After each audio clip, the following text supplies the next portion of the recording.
ایواره و بخیر بینرین چرپل مدیا و پیف تیویه ایرو دیسان به حلاقه کی و به میوان خواه هجا ازو هفکاری خواه ما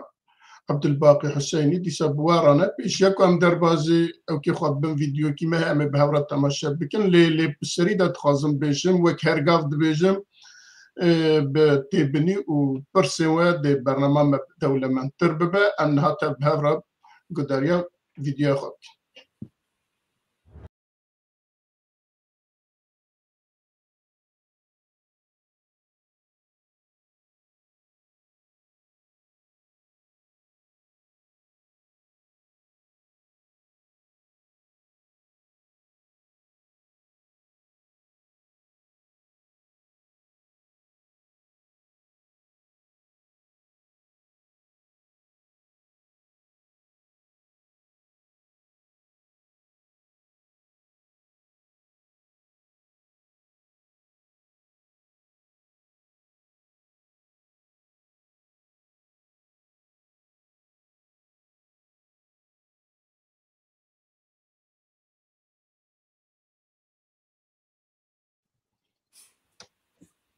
بله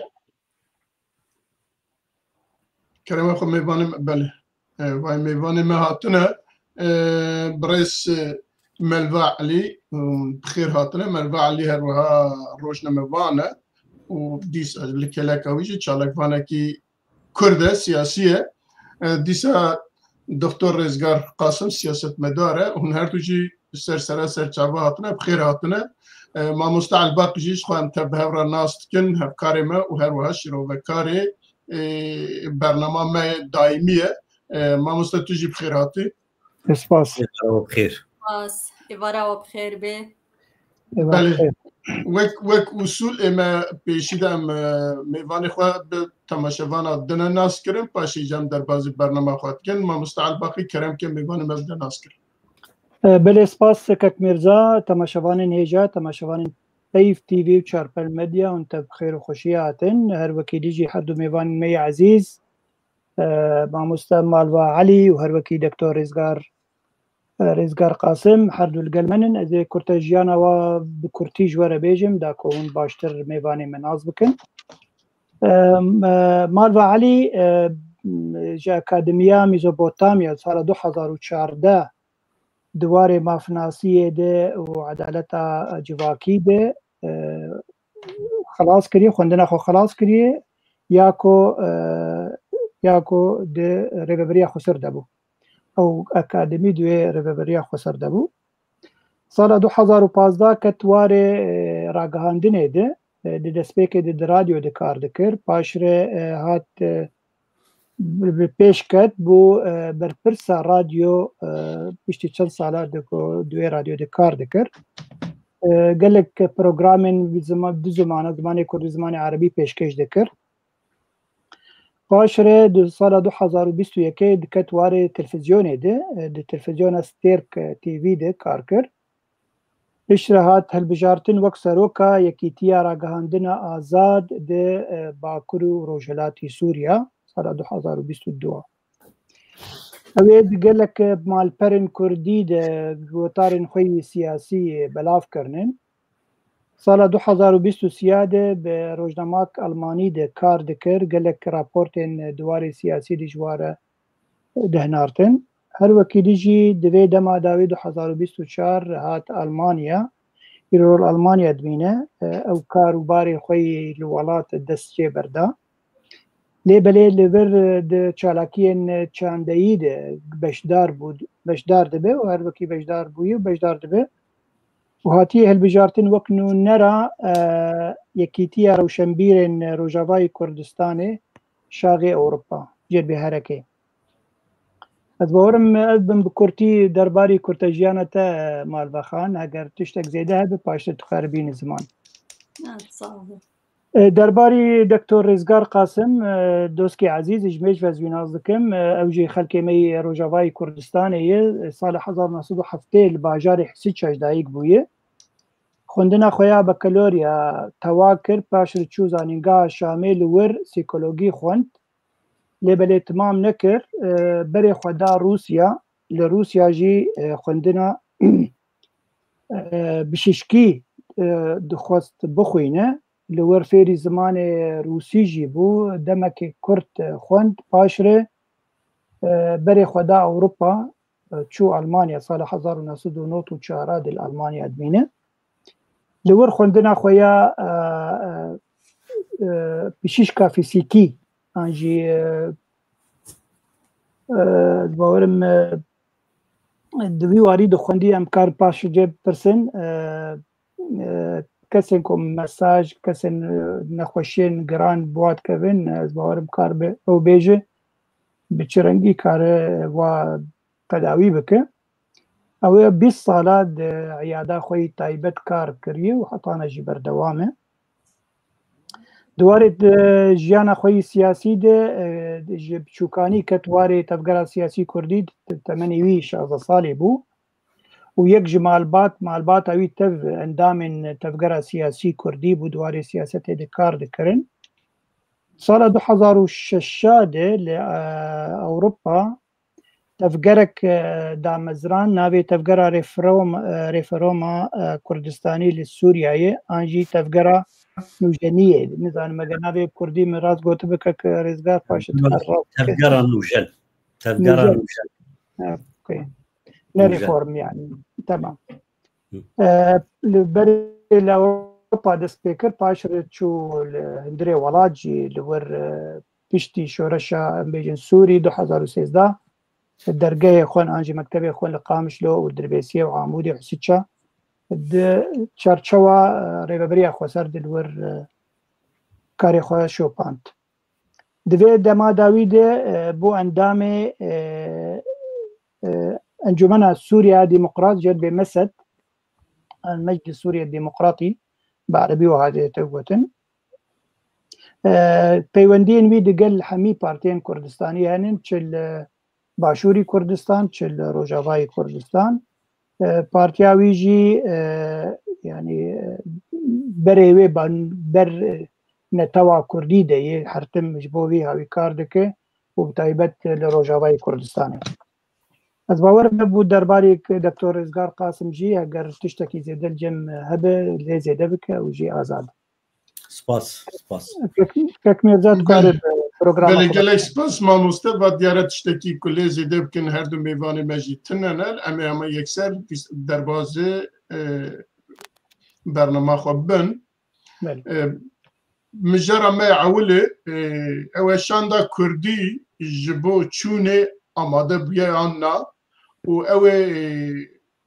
لشامه دوزا چبکه اموی بپرسن پیشی ازش دکتر بپرسن جبرک دکتر سیاست مداره حواله مدنی جی میوان مدنی جی جورنالیسته او جی لگور خود دیشی رو ببکه دکتر شاندامه پیکات اندام اویجی پیکاتن و هر وها چونوان شامل دمکی دریج بو گوتن حتی او که ججنه قربانه گوتن امه پشته ججنه بچن لی حتی انها هیجی ام نزانی هیجی بینره ما هیجی تماشوانه ما چه قصه جا آگاهدارن هیجی او کنه نزانم لی ایمه حتی انها تشتک جوان نبیست و نچونه جی تشتکو ام دزانن و اگر بچن ده لوه پشتی اف قصد دمی، پشتی اف قصد تبلیغی، پشتی اف قصد دانستاندنه دلویت دوزا چی بکن؟ بله دوباره ایوار باش جوا و میوان وره و گوهداروان و تماشاوان وره راست شاندا کرد هاتیه آوا کرن ایدی قدیایی خلاص بی کمیته حاضره یه بچن لی حتی انا وکو آنی زمان گرک پیشتی ججنا بسلمانا عید چوبان تشکیل صحیح لی دی ساجی حتی انا باش زلال نبو یکنگی یعنی جبو را گاندنه و جبو رایا گشتی بلی نبویه لی وی ندور به وی نزیک به یعنی از باورم سر و جایی گرک برای خود بدن شامی جبر تشتی اساس هکتنا کوکی تننه بیا کلوستی و به یک رایا گشتی و زلالی كرد اتفاق كرنه لسر يك هلوسيا خول سر أرمان جخواني بي بيشن شامي وديالوجي ودانوستندنه لقل أبي سلطان شامي هي بكن شوا هاتي دست نشان كرن ما في قل كرد لغور ما في قل كرد يعني سر مستوى سوريا ما بيجن وسر سر آستا سوريا وسر آستا ما في قل كرد سر آستا سوريا حكمكي نابنديبه أو كرد جويد عناكبن لا مركزيات يعني حكمكي نابندي الشامي هبه برلماني تعدد هجماري هبه سر مستوى سوري بقشتي جبو حمي مكونات لسوري جيان دكن چه درزي بن چه علوي بن چه عرب بن چه سورياني بن كرد بن بقشتي حمو لسر آستا كردي شوا هاتي زلال كرن أو وثيقة جي لغور وثيقة كالوستا كرد لسر اتفاق كرن ويا كالوست حزابة كردي وتف دكونغرا أو يانجي كونفرانسي تشيبو يا كالوستي ديار كرن أو وثيقة جهاد ديار كرن أو وثيقة بأساس قرتن جبه ديالوغا لشامير دانوستندن شيبه والسر أساسي وي وثيقة يعني نلج دربي وي وثيقة جبر دما أو كونفرانس شيبو بنابه كالوستيا كرد لسروي أساسي شيبو لسروي أساسي جي وقفتوغو نقاش بشامير ببه تشتكي أزباور تشتكي هر وينكيم تري ويبه أزباورم جهر كثير زلال يعني أو وثيقة شيء هكبي خوستنجي ومال باجي دكاره لسر بسكنه هم بخوستن اجي دكار من سر بسكن هر كسي خوندي يعني تشتكي زيدتري ويتنا تشتكي جيكيم ترجي نقاش بكل لسر ويتنا به او وثيقه تي وك اساس بيقرتن بله قال لك سباس از جاردن ورم جمتا دكتور از بچم با ميفا مالفا از هنا وينابي نبو ما مهدين ديهم بن سرمانان رقم شاشكر وك جورناليست كي كنت تنيايت شوبيني تايبت روجافاي كردستان شوبيني وهروها شامل شوبيني وهروها بيارن درو دوري ويجي شوبيني يكاك جي معرفة زانات السياسة دا دم قالك مهمة يعني ساعتها كده السياسة دا قالك مهمة تقارب الدنيا بقهرة لإما أبابو ما هو نيفكي كوف أو كاتيا دا مزراندن ما هو نيفكي كو برنامج واجي ديارة وما هو نيفكي هر روجا كي تالوخت با كو بيكو هايا قل بيكو خلقيرا تشتكي بيجن بيكو مرا تشتكي بيجن أيوان هر تالوخت كن وهر وقت دكتور جي قلت إن شاء الله سبيد اسمه أمي بيتشن ياجي أول شان بيتشا و تشتكي كنت برنامج دا جهاتية ديار كنو ويبقوانا بباريزن تو وقت جورناليست كي وقت روجنامه وانا كي فيها تشاوات بيني وهر وقت چالاك وانا كي كردجي تو فيها تشاوات بيني بله شخوا دست بکی ایوارا و حمیا بخیر به و سلاف جبو تختور جی جبو ماموستن زایم ازش همه حوالی خواهید نهاد و شانی را بیجم ماموستا بلکی لو هسانتر به نهاجی وکی دا دیار کرن ماموستا کو حاضری هنه يعني تشتري سر راغاندنه تو گوتن ام جیو کی روزنامه‌وان ام زیده تری تشتري سر راغاندنه ام نکارن زانی بنجغینی ولی مرد کار انالیز خو آوا بکل سر وان رودانی هی يعني ام بیجن نرین آمن بهتر ام بیجن تچید بیجش بو بیا دنرین آمده درن گمایینا وینها بلکی جبو ما باشتر به بلکی جبو کردن روجاوای کردستانی نرین آمده باشتر به از بلو میزد دکم راست سیاست دا هر دم و هر کلی و هر ساعت گرینگا و هبونا جبو گشا تشتكي بر مهمة لأم بيجن تايبت جبو سوريا هبونا كردي لسوريا الروجاواي كردستاني هناكي دويم هو بهنا خبچكي فركي بري هر قاوة كدبان في جدويت الده جارة بفكري كاقلو وين هاد في دمان هادا وي تشاوبي تايبت جي أمزانن جهتا كويب بيرا هرن ما في كردا بيرا نقاشكن يعني جهتك ديارج ما قشارة تشاوى يعني رينا ما بلكي سيربي ما ام دزانن ام بيهيفينا جفي حكومتي كو حكومتك يولو ساز وحمم ما في بيكاتا يا بديوا و ام دوي باوريه دنجي قالك بلكي اف حكومه نميني ليه باشه كو اف شاندايا كردي بارتيان كردي بشتي ام بيجن اف بلغيا درخستن دوزا ما في كرد اطار سوريا موحده دش خودكن وكا محمياديت جي بكن بلاستر جبر كونها الشام ام بيجن دملكي دا لاوازا ندوي خرطبونا خدايا وندحمو هيزا خدايا ودنهم او بخومه ترسيه ويجي هيك وبشتي نها اسرائيل يعني حمتش تبويرن هال سروي عرضه بهف جيجري داينا اسرائيل وايران هال هف دخن بشتي شر وان برب قدامني بهري ورن وجا فرجي صافي بكن في جيراني خوجي صافي بكن روشاوي ميزين نوي تشاوا بي يعني دوي لاوازيا ويدجي كوشانده هري راستوي باش بي لي بري هرنجي ما نقرك عن بر جابرا درباس بكن بشتي افكون قرهات الدار خستن هناك تشت جواتي خوستن جاليه هندورين وقرك تشبكن حتاني كو او مالا خويا هندورين يا فان بارتي كل هفكرنا واف بلغا تشيكرنا جهندرو بخو وصاص بكن ابنيرينا منا جهندورين وصاص بكن وين نهبري خو بدن شامي جبركو نهاد بيل قامش لو ناكو كي دركبي وين بروبليم بي لكو هرن شامي وناكو كي لور دركبي بروبليم بي ما از لور یک تشتك برس ام دزانن د بیانین آلیان دا ناکو کی گلک آخافتن ناکوک تین آخافتن و تفجی وانا دبهیسن اوات تیوی معنی که اف کنفرانس هرچند لپیک هاتیه دوی دا هرچند بریار هاتیه گرتن لیدی ساجی اوانا دناف خدا هزلال نینن جبوی ویجی پرسکریک اوه که درنگ دمینن ناچن شامل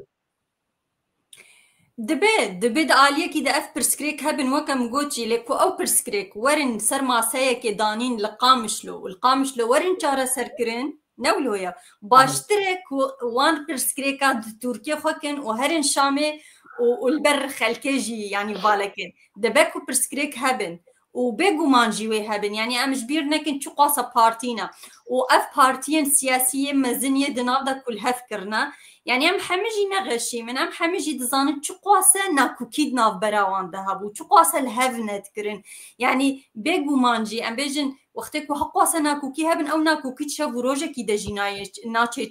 جيناي برين او كونغري تشيبوي يعني بريان هاجي من مبخوكي نيرينا خو مدان اما او قاصة ما نقوتي ويتشتكي مظن بكن تاني دوي كونغري دا راقهاندن كوفايا ام كرد جبو ما في كردا امي نهر آليك تناخوشي امي ببن يك آلي لي او يك آلي ميكانيزميا وي ام بيجن نها ام بيجن ابدرنگ ماينا وي دتشت نيرينام دا باندور ليتكي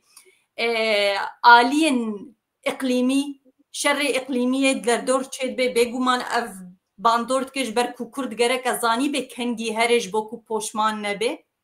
افشر اقليمي باندورت كي دو يمين ميكانيزميا دناف وان بخودا وري مشاندن جبو پشتي ويرا بري خو بدن شامي والور وري نقاش كرن واز باورم دفي آلي دا وي دكتور جمي بهترجي زانتر بي جبر او دبيجن دكوراهية وي ملي سياسية وان بارتيا دا او دزاني كيجان آلي دا كيماني هنت كيجان آلي دا ناكوكيين كور هنا كل سر راقهاندن ناين قوتن بله قالك سباس از انا جاتم با دكتور وك مالفا دبيجا كو جنابي وجي آلية كي سياسي دنافي كونفرانسي دايه وهروها جوان تشتن كو تينا اخافتن دناف دا ودرايا قشتي دا جي جارنا تينا بلافكرن د تلفزيون هذا د روجنامه دا يا جي د وك سايتين كو امنها تدا برنامج شدكن دوان دارا دا بعصوان تشتات تكرن قالوا السبب درنگ ماينا وان كو ناتشن شامي كو ناتشن شامي حتى انها او ناكوكين كو دوان دارا دام دبيسن ووك ميفان عما هيجا مالها عني زمان قالوا سبب اوا دو يجي قالوا تجي وك مالفا تفكري كو او كان اقليمي يجي داروا دورن او تشتين كل فاندرا دبان الهريمه ما دبان قالوا او دي نبن سبب ويت تشتي كو اميدين كاربن بتشن شاميجي يعني كا امي جاب زلالي تسبيح بكن شخوان زلالي تخوازن وري قوتن نبن خمان دي وري قوتن لا يعني كرد نا دماز بين كرد ورده نملتي كرد احزاب الكردي ريخستني سياسي كرد هرتم لدو پیشکتنی چه دبن نل پیش یا پیشکتنا یانجی نلیسکوانم د ساحه هکاربن لگور وان گوهرتنی چه دبن د نافچه ده لگور وی جبو پرساگل کرد گاوا باویشد هرتم ام لدو خلکین يعني أبي كالوسياني أشي بويجي يكالوس أبي كالوسيات شي وي إيرو يعني كنجي شيبو يعني دي ساجي جدرن در شيبو جدرن در شيبو برقة أمزلال بن يعني سبب شبو سبب ناكوكي دي ساجي ناكوكي ذهنيتا حزبايتيات طنق نكاريبو برسيف داربه جبرسا قلي كردر ونكاريبو برسيف داربه جگوهرتنه تي نافچه و روجلاتا نافين و منطقي بگشتي حتى بي لحظه جي ام بتيد آخفن جي قالك ريخستني السياسي كرد روج آباي كردستاني هنه هند خلقا حزبايتيات تندد فكر نكار خوجي آزاد بكي نكار خو نوجن بكي نكار گوهرتني الجم خو پیدا بكي لسر اساسي هك او گرك خدمتكار به نملت بخدمتكاري بالشغلي نشخوره جبو حزب جبو برجواندي حزبايتيات تنك اف حتى اف بفي اف ذهنيتها هاني جوات د ناب احزاب كردي رخصني سياسي دهبه بيغمان وناكوكيجي بردوان بنو اف سبب فان ناكوكاي ناكوكي هن راسته اما يك نمونه ازي بيجم بري شندروكي بارتيا تشب بلاوك درخست بروتستو كر يعني شما اوجي نتبلي بيش عندي بلكي هن ريخستني ديجي الخوانا خوش انين شما نتبلي شاندينا ها دما مرا باش اناليز بك اللي سر بسكنه ديسا ازي بقر موي خلق حزبايتيات برجواندي قال نل بالا قال لك كسايه وكي برجواندي حزبي وحزب او حزبك دبي شاندي دي باش افشاند ارمان جاي تشيه افشاند بخوا ارمانجه يانجي وسيله او حزب ارمانجه يا وسيله بو برجواندي قال ها دبرده راست ناكوكين پیدا دبن پیدا بونه و انا جي ناكوكي هنه قال لك كسند خوازن او دولابي قندريه اتحركه دارا دبروي دولابي خنوي دولابي بسكنين بزورو حفت بلام ابي كروسيا كردي تشيبو بدختا امريكا بدختا فرنسا بدختا كاك مسعود برزاني بدختا جنرال مظلوم عبد بكسي خير خواز وكسي كردي ايدل ايش بزورو حفت بلا تشيبوي يعني اف شان دمهر بزلالي از بيجم اف شان دمهر سركفتنا كي بدسخ او شان نا افشان سركفتني جبو قال لي كرد بدست دخل نا خير افشان انجاما كاري بيرد حفتي حجتي سالي عمري خوا قداندني وجبو برسا قال لي خوا كريل غور خوا كريوغي هاي حمري بو حفتي وحجتي سال افكاري بكي انجامي حزاري شهيدايه اوان شهيدا وان شربانا هشتية ام بكهن في مرحلة أفكار أف كوميتا انجاما زاروكد ئیرۆ درن مەدرسێ خۆ مەرشا کوردی ئای ڕەقیب دبێژێ ئەنجامە پەریشانتیا گەلێ کوردی پەنابەر بوو لە ڕۆژئاوا و بنیف ژیان دکێ بلاش لە ئۆروپایی و بڕحێ خۆ لە وڵاتێ خۆیە یعنی ئەف شاند وەسیلەیە سەرکەفتن هەک هەبێ بەرێ هاتی بدەستخستن ئەس خوازم بە کورتی بێژم ناکۆکی li gor wisa ew tunne lê eşkere tunne lê di hundirîn de wek min got hin hene dixwazin fetaşena ew biteqînin lê ew jî bi dest wan nakeve îdî qediyayê wekî ana me anî ziman yani di hêzên navdewletî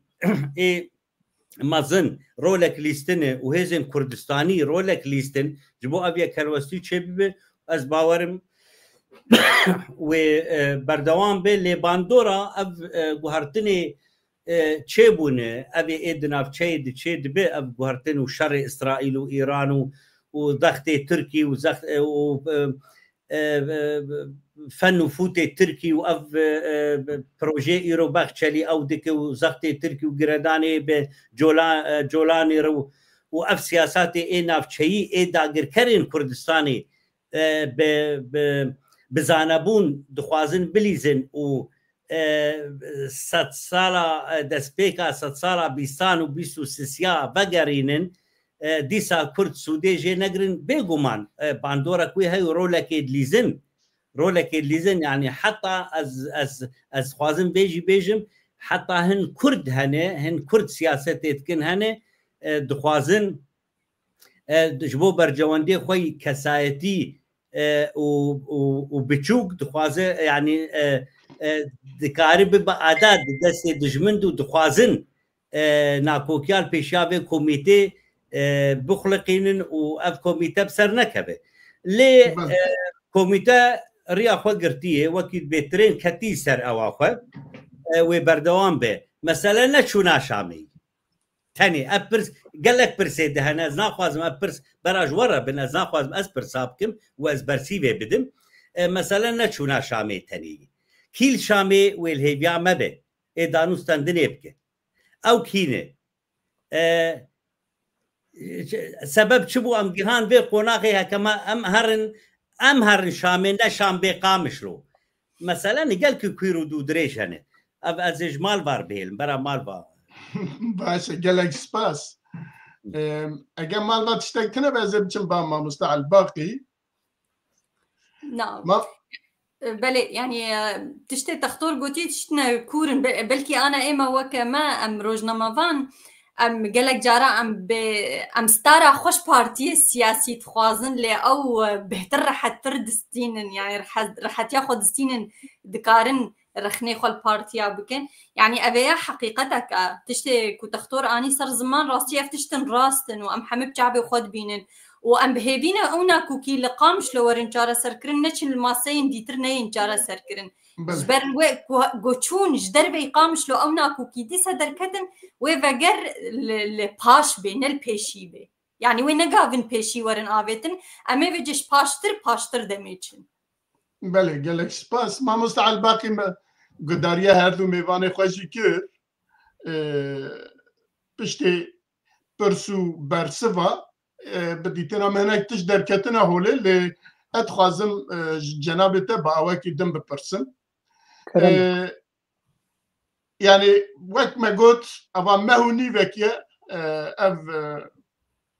şanda hatiye ew kirin lê mehu nîvek ye hema bêje her roj em ewanên ku wî şandey avakirine pêk anîne bi taybet ew kêwanê herî li pêş partiyên herî li pêş herî bi qewet tu lê nerî herî yek ciwan li cîkî beyanekî da tu dibêjî qey ev vana qet nehatine bihev tu biryaran negirtine tu biryar ji bo wan nemihîm e dikare bêje wala em dikarin hema bêjin nizam demokratîk û Sûriye û nizam dikarin bêjin nizam çi evê dikare bêje wala ez jî nizam ji çi kêmtir nakim û carek din tê wî معنی تیوی تگهشتنه که براستی دبنیدا نلهف کرنا کی مزن هيا و اواد دبا استنك که حتی نه اوا مهونی وکه که اف شاندن نتیه شامه و آد دیا املاد نرن كل الرجلات نابين تايبت رجاوای کردستان و سوریه هر روز بویاری وسط قومن که دوی مرف جاره نرونش بویاری کنفرانسا کی درست بکه کنفرانسا کی پیک بینه و بچه برسواوی بویاری بده لی ما هجی شهر راحت رونشتنه بيجن شباب امي بچن ما کنفرانس خو کریه ملهف کریه و امي روزکی که خدای قبول بکه امي بچن چت بیش بله از چی بیجم جنرال امریکی مایکل گوریلا تشتکی خوشک دی بیجه دی بیرو رو حوال بندن ما که کرد ديريكت يكسر بشرع داخل جبوكو كرد ببن بشك سركا دي جواكا سوريده ديما كو ديالوج هي ولو كي ديجي تشد بيجي ديالوج عندنا برا حكومتها شرع دي وكرد بردوامه وقرك ما في كرد بيمسا وقركرين يشتيقو بيمسا وقركرين او ما في بيكاتيين دي انجي كمنتوين دي لبن برساكي ما مستعفو ببوره او پیوندی کی چید که یعنی اگر افشان لسر ناوی مایا لسر ناوی حمیایا او پیوندی بنیده جالی کی وقت چیکره بيجومان بلكي ما بستاوي يكسر هسدي به إذن سوريا ديمقراط وحكومتها شرع به لد ناف دجي ومثلا سياسي جي يعني قفتوغو تيكرن بيجومان كك ميرزا يعني كرد يعني بكارم بيجن حردو هيزن سركات شأن كسب أنجمن اجتماعي كردي بأنجي بينكبه بارتيان غريداي بريبريا خسربه جهان برياركه جهان بلكه دو بلا بلك نجتماعية يبو همي سورياية وبلك نتويج بو ملتي كرده يعني او همي كسين جو راجهاندن لسر تلفزيونا تشج هردو آليابه هردو هزابجي دبيجين بلغايا كردي نرينا مي درباري ناسناميا ولاتي سوري دياره دبي غيرك ولاتك ننافنديبه دبر هوالكي ما محمود حسن برازي حرتم دبرسي كانافنديب شرنجيه بيجو مانا كرد خرد بن ونافنديا سياسي بدز بخينن نافنديا إداري نا يا سياسي بيقلكي باش به وده من ما في كرد بيمسو قرب به يعني افكا غزا يا كم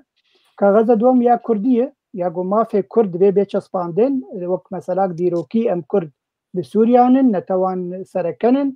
يعني نتوا دوامين لهندري سوريا قرق بيتشسباندن لدستورة سوري ده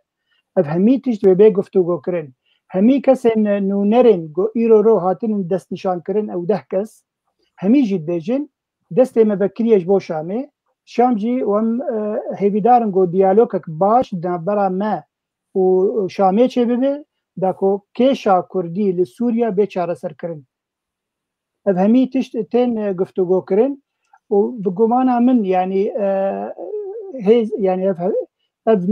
نونرن ما يگو هرم بچن شامي همي وقو بيجن سر دلكينن سر يك دلينن همي يك گوتنن از نباورم وقو حوالا مالوا گوت آنجي دكتور ازگار گوت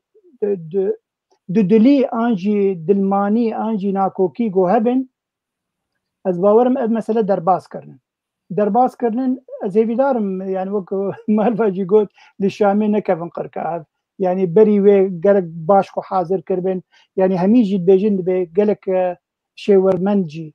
نرينا واستندنن وحتى دبيجين هجر ديالوج شي ببدنا برا مو شاميده امي سر قال خالا راوستن ويدمي حميق امي كوميتا جوابا بكن جوا كسن سياسة مدار كسن سربخوا اكاديمي حقوقي مافناسي اكونومي يعني ويدمي ونقف نونرن او ده كستنبن ويعني بشك باش كردا بجداري في ديالوج ببه بيش روجه داكو اف مثلا بيتش سباندن دي دستورة سوري ده از باورم يعني لهاتنا و قلكي باشه درنگي اوي نغمه وقو مالواجي يعني زمان از باورم جبري روشك تايبت انجي آورته لهندري روجلات نابين هي افشري داوية قدركت لپاش خز يعني واد قد بيشتي جژنا قوربانێ گەرەکەم بێ مەسلێ بەردەوام بکەن ئیجا ئەف شەر یەکسەر دەرکەت ئەف شەرجی باندۆرە کوێی مەزنە مێسێ بێن سەر باخبن خالا داویدە ئەو هشت گۆ هەمی ئینسانجی حسابێ خۆ بکەنی ڕۆم دەبینم بالەفرێ ئەیرانی ژالیکی و بالەفرێن ئیسرائیل ژالیکی سەر سووریا و سەر شامێ دەرباز دەبن يعني دمي خطرك هي ديالوك دو دمي بكن ما مستراسته ابشر بلكي ايرو جرم تربيه لي ابشر ابا 2 سال هي نكون نيه ابا ابشر ابا 2 سال هي وبرنامج ايرو جي 2 سال بري دست بكري اما ورنا سروي خالي اما اللي باخ لي زانت فردس شيكي بيجم راستا افشر نهادنا برا اسرائيل وايران ده 2 سال هي لربازي وي هات بهارتن يعني بو اذا يكسر البرامبري هفد الدولة مظن يعني مظن نب هيكل اخوه عم بيجن بتشكي جران يكل جموانه اذا عزماني عرض بكارتين شردكن رباز شر جران تربويه ملبع علي تزاني يكي مها حشتا ما حشتو ما يجي ما قلانه يك لأورتا تحرانه إسرائيل لدا سروكي هماسي كو ميوانه دولة إيران بو لدا دناف بارگاه ويدا دا كشتن أو چاقجي شرح أو چاقجي شرح وها بو جبوي أمي درباز من ورنوي أمي ويلوي باخفن بله اگر تشتاكي دن لسربي مجاري هبه كرمكن بيجن اگرنا أم درباز دا خالق بس كومنتارك زي بيجم يعني مثلا دستوري تيتا ورشبلكا دستوري درخست بو حكومة الشرع بله كرد مد بيجن او رشبلك جي دوي بيگو هرتن دوي بي چار سرکرین جنوبر تازه ده شبر کسی گونی بسانده بون یک گروپ بون ناب يعني پیش روجه ده اگر تشتاكي باش بو سوريا چه ببه دوي برنگه كي درست و باش بي آوا کرن يعني يرو بارو جاجي تشتاكي بالكش ده بكك ميرزا و برلمانك اللي دارخن كوميتك آمده کرنن براستيجي حمي كسن دي كوميتي ده عربي سنانن بلكي يكي كرد جعامود دانين او جي محمد ولي جيد بيجن او جي وك ديكور وك سنبول او جي سني او جي سني او جي يعني ام بيجن نيزيكاتي وين بري قلكي راديكال نيزيكاتي نوكي كرد معتدله نيزيكاتي بري ده نيزيكي اخوانه بيغومان وي ولدار اجا مساله جي خوياي سيستمك شخرد دانين او شرع انه في رنجيه في ولاتي بشوبين او ناي قبول كرن تجاي ناي قبول كرن ومي بين سر خافتن ان توماس مارك يعني او قال لك تشتم بالكيش دبيجي نبي عقليتها نبي ذهنيتها قالك افولات بيت شوباندن وبيت بيشخصن بيقوم يعني كر شرنجيبن كك ميرزا ام چندي لپاش بمينن دوی دیالوگا خودجی ما في كردا نعم تني دخوازن ايرو اسرائيل دخوازن دولة امريكا دخو حمي كز دخوازن ما في بيكاتين دي سوري دي بيم سوغر كرن وبتايبت كرد جبر او كرد يعني هوال بندن ام بيجن امريكا دولة انزل هيزن شري داعش كرنن يعني قال لك تشتنواي بوزيتيف هنن دهيلنكو او جي بين باراستن دويري رنگي دويري بله ما مستوقتی که او دستور هاته چکرن دوی دا دیسا کردکی هبو کردک دیسا دنابوی حیاتی ده هبو لی او دستور نناسکرنا ملت کرد وک جغرافیا وک او جی بوی آوای هاتو بودم چکرن و ایرو او حیاتا که جناب تا بست که دیسا ده حیاتا کی وصابه که جخوا پیشتر کسی نازنا کش خوا درد ما کرداجی اوه درد ما کرداجی اوه لی ام دبیجن زاروك حتى نجري امريكا لويه بلكي بشكريا بلكي توم باراك بشكريب كي ياجي فرنسا بشكريب كي نظام شبكه لكو ام نجري دي دايكا ما شير ندمه دي اوجي جنرا تشتكي نكن بيغومان ما مستمير زاني انا حوالي ما این شيخاني جي ولاتي دربيسي سلاف ورج بوينه هواركي ميني بسكاره دبيجي ديمك وقتها همي اف چاند اف نونرين ما اف شاندا كردي یا گوی هر شامی سر دل یک مروینن بلا او رنگ وگود بیجن منتالیتی تا واکس همیجی لسر هستی نتویبه يعني دوزا دوزك نتويبه ندوزك براتيا قلام بانجي سيستمك يديبه يعني ويش اخي براويتي دبا او هزري نتوي دبي هزرين توي لبيشي بناب همي او ده كسنكو هرن شامي وهوكي كوميتينغو تشي دبن يعني باجي قال كت ماهين اجي دفرده برسوا ما مستماهين بدم سلاف جبوي يعني تشتاوي قوتي راستا لأنبيجن جو هجر افشان ده جريا خدر كبه وبحثا براتيا قالان وابكش خو اذا تشتكي نتوي كردي جيتي ده نامينه از باورم اذا ايش بتشوك حياه مزن وفيتشتي رد بكي او هاتنا افاكرن تايبت يعني افشان ده تايبت وهاتيا دانين جبو دوزا ما في كردي نتوي بكي دي سوريا ده تايبت انبيجن ده هرمن كردي ده وهمجي كجريدانا فان هرما بحكومتا شامي ريبازي وي نا امبيجن ميكانيزميك وريدانين جبو امبيجن براتيا قلان جبو وكهفيا كردو عرب دوان هرمن كردي دا نا جبو ما في كرد وكي بيكاتيكي بمافكي نتوي خد يفي آخية خد يفي آخية وچاوا مالاوي جهاتي ستندن والشريك جيرا هاتن چكرن وچاوا تايبت مندي وي وما في نتوي وري باراستن از باور که مامۆستا مایی هەنێک تشتا بهیستیە دبهیسە ji bo wî taybet wî têbinî danî wê eger bêjin wek we jî behs kir biçe bêje ji bo komara demokratîk mamoste wî bihîstiye ji bo jî wî dinivîsine bê Kurd wek Kurd biçin wek ji bo mafê Kurda biçine wê eger tiştek din tune be dixwazim ji vî mijarî derkevine ez dixwazim bi Kurdî keremke يعني أنا مثلا براتيا قلا أنا هذا زمان أو نج أركي بشاندي نج أركي بشاندي شاندك آري ببريا خوسر إرو أوجي دما ديالوجي دي بشامير رببريا خوسر أو تدي سوريان وعرب وكرد أو جداية لأف كوميتا چبويه تنيج بو مافي قال كرد مسوقر بك نقاش بك وكي ديج دربيوي نج أركيوي بله قال لك باشا ريزقار يعني باشا براستيجي حد شاند هنن وشاندك ديجي يزباورم يا حسد يجي هي بري أنا ماني زمان خلقها بري أنا ده موقف ميرزام قوت يعني بله حتى قو حرسي شانجي هبن حرسي كوميتا بيجن هبن دبي تنسيقك دنابا دبي ولو تكنيك دنابا هبن هي بيك ومان قرك هبه أو زاني كاربن وك يك قوتن بجه شامي يك هالوس بجه شامي دقل قو حرسي جي بابتن جدا جدانن لبلي هستين التوي خرد بدوي مسألة ده وما في كردام سوقر بك يعني أذن بس بكي هوالي ما يجيبوا بله قال لك سباس ام درباز بن خاله خوي دديا اگر هوالي ما بين ورا سر اكرانه بله بازار لقال حكومه الشامي قوتنين سماوي شروفانا كي الباكوري كردستان او هناك تشتاد بيجك مينا كوتشوا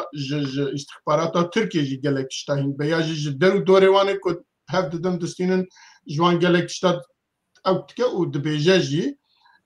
لغوروي غوتنيوي او غوت او كي دانوستاندن اللي قال حكومه الشامي مرت كره تشوال هاف بينا يعني تشوال شيروفبكا و اوانا تشقصا ناكوكي تشقصا لدج هفن و تشقصا هيفيد دن كو شاندا ما كو بيتشن ياجي كرد بيتشن اللي ما في خو بستين قالوا تشقا هيفيد دكم بيجن ما في خو جبوي استخدم ديسا دكتور اگر لسرفان مجرب كاربت تشتك بيجا چمكي سماوي دبيجا اوكي تشيا نافيوي دوی لحاف کرنا اردوغان جی هایا ویجه هیا و امریکا جی هایا ویجه و رئیسدار مظلوم عبدی جی هایا ویجه هیا که دی کرد لسوریه دناف او که سوریه دا بگیجنا مافی خواه اجا ماف چنه او زلال نینه لدوی بگیجنا مافی خواه نتوی مافی خواه اوک و حکومت شامی جی هم دزانن که و ما باس کرد هم دستور و ما باس کرد هجا وهمجي واش خرا حكومتك هيئتك نوتشت كما باسكر كنت السنه منتالتا عقلي خو بيشتر كاسكي تنتي دا وانا تقاسه هي دي كو ام بكربن بجن ما في خو والشاندا ماجي دي تقاسه بكربه لغور في فان بويرا تقاسه او بك بدس بخه از خازم اگر هم بكربن برسل بدن دي قالك باش سباس. يعني انا از باور نابي عبد الرحيم سماويه. بله عبد الرحمن سماويه. عبد الرحمن سماويه ولو افترني بلو جنفشكه كيدش كدر كت مفهم نكر يعني.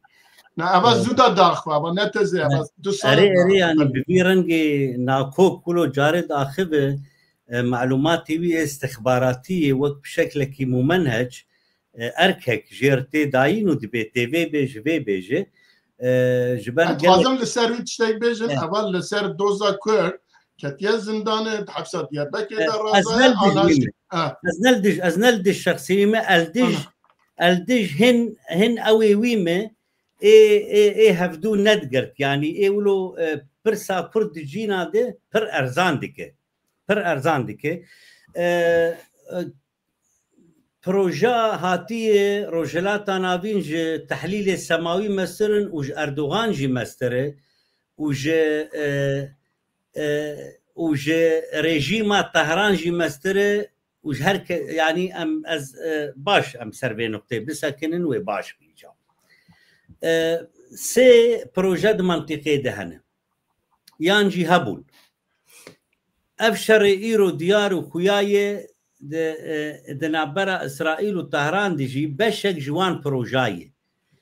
بروجا عثمانيها بود منطقه ده دسبيكا بهارة عربية امناب لي بكن بروجاني بشخوا بسر نكت بروجا خرطبونا سركيشاوي اك بارتيكر بسروكاتيا اردوغان ادواتي وي كيبون منظومة اخوان المسلمين دع ناب عربة ده لهك مرسيهات مصري ولليبيا ولتونس و لاعتماد بروجا عثمانية هك بقرين سربانابو بروجا دوا شيعي بو يعني ديسا ام بقريان بصدي سالا باش هك دما او شر الصفوية شيعي وعثمانية وشاوا حردو امبراطورية داگر کرد چه بون ده نافچه ده خوستن وی دیروکه وگرینن او جی تکچو بینکاده و کرم کروانی زمان چلو حماس هلوشان چلو حزب الله هات هلوشان دن اب ایجا آلیه شیعه بو آلیه وی پروژه بو يعني حردو بروجه ایدی بکشان هاتن پاش ده عثمانیه جی تکچو شیعه جی تکچو ایرو افتشته چید به دروجلاتا نابینده یه اف پروژه نه ایرو هاتی دانین دنارین آمده جعراقی قابا یکم دست بیکر جعراقی دست بیکر اف ستاتوا کرد ایرو بدست خست اف بشک جوی پروژه آروجلاتا نابینی مظن یا نه و کندلیزا رئیس آنی زمان دمکی هکتی بیراو پشتیوی اب مثلا روجلات ناوینی بچو كان مزن دراغاندنه دي ايدي هو هات سر زمان ام نارينا مج عراقي دس بيبو قابا دوا درباسي سوريا بو يعني جحردو نقطه ضعيف اب بروجه دس بيكر قابا سسيا دس بيكر بعاد دوار دس بيكر قابا سسيا وشاراجي اسكارم بيجم دعاد دوار دست بيكر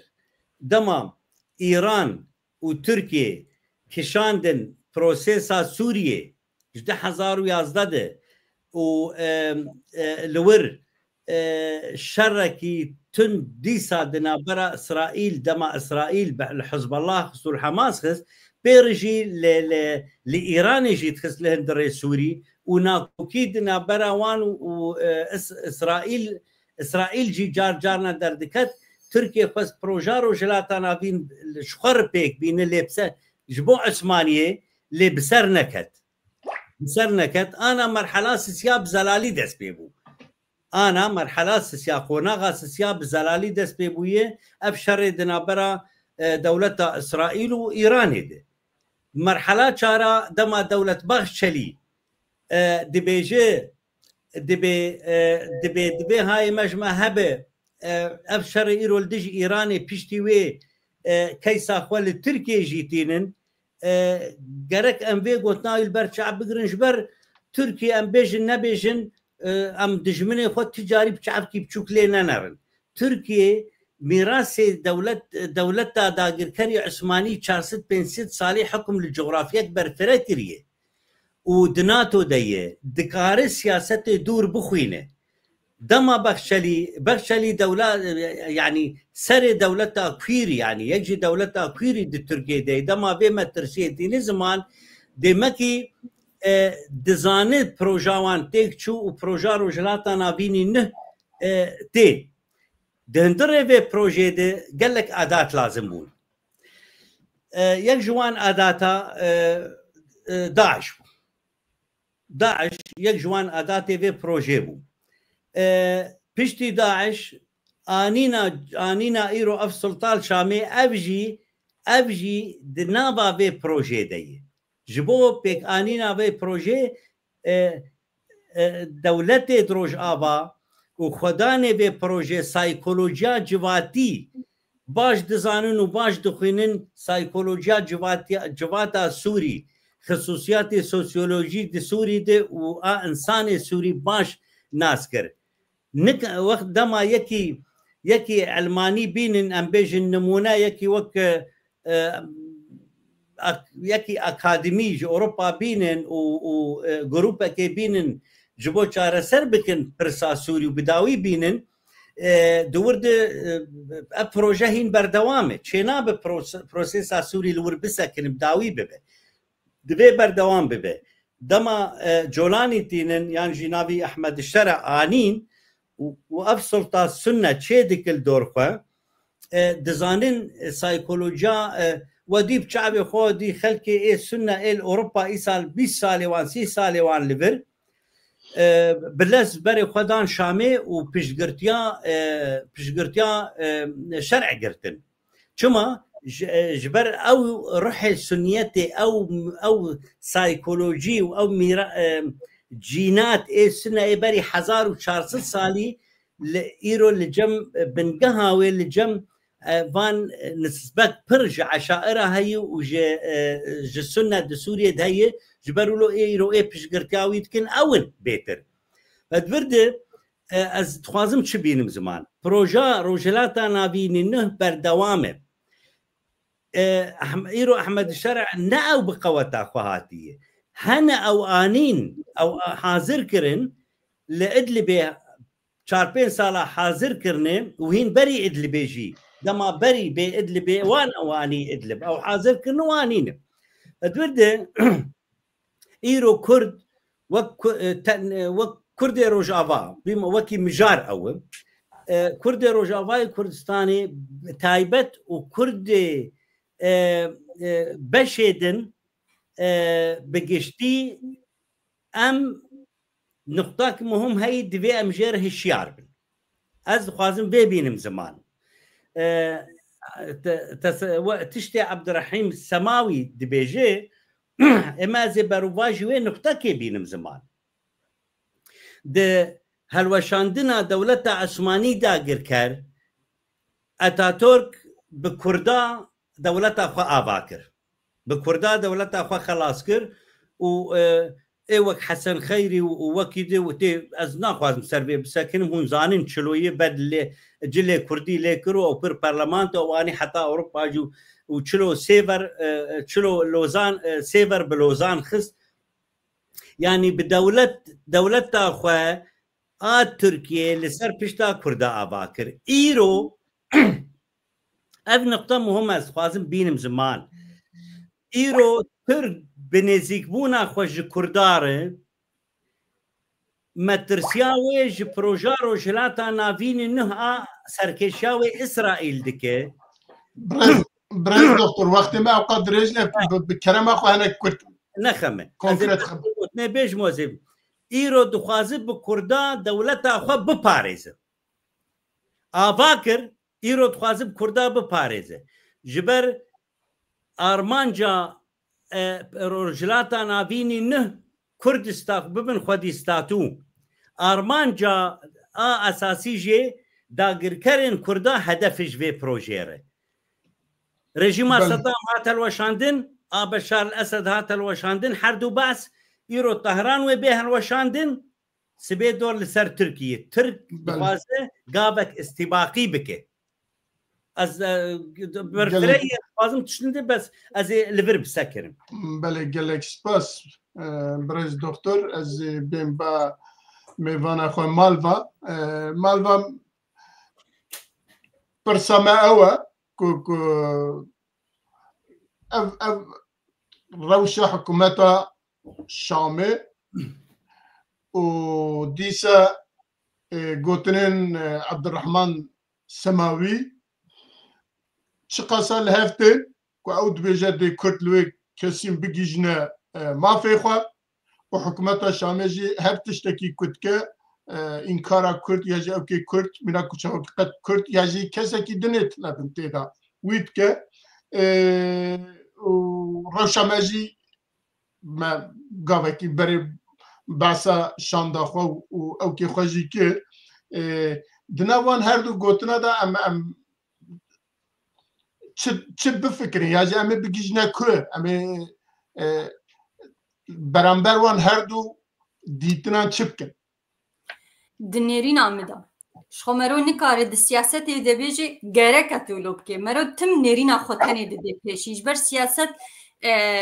يعني عم بيجي نشبيل بلاتسا كمظنة وهركز تيدا دليزي بيجي تيجي نكار فرز بكيتي نرينا خوتها نبدا بيشي نرينا عمدا وكي كردكي شوب دار عبد الرحمن يعني عبد الرحيم سماوي او بخوجي يبرين ها تشقوت راستا كاتا زنداني دا وجبو دوزا كردي ونظانم تشيو يعني ابي ام ديتشتي تزانن هركز شي بلكي تزانن او بخوي يبرين ها جو گفتگوين دناف برا PKK بارتيا PKK و اردوغان ده دولت ترکیه ده هبون و گوجبر گومه بخور تشتكي ولو يعني از بوم صدمك او گفتگو ورن سكناندن يعني تبيات تخمين بك شيء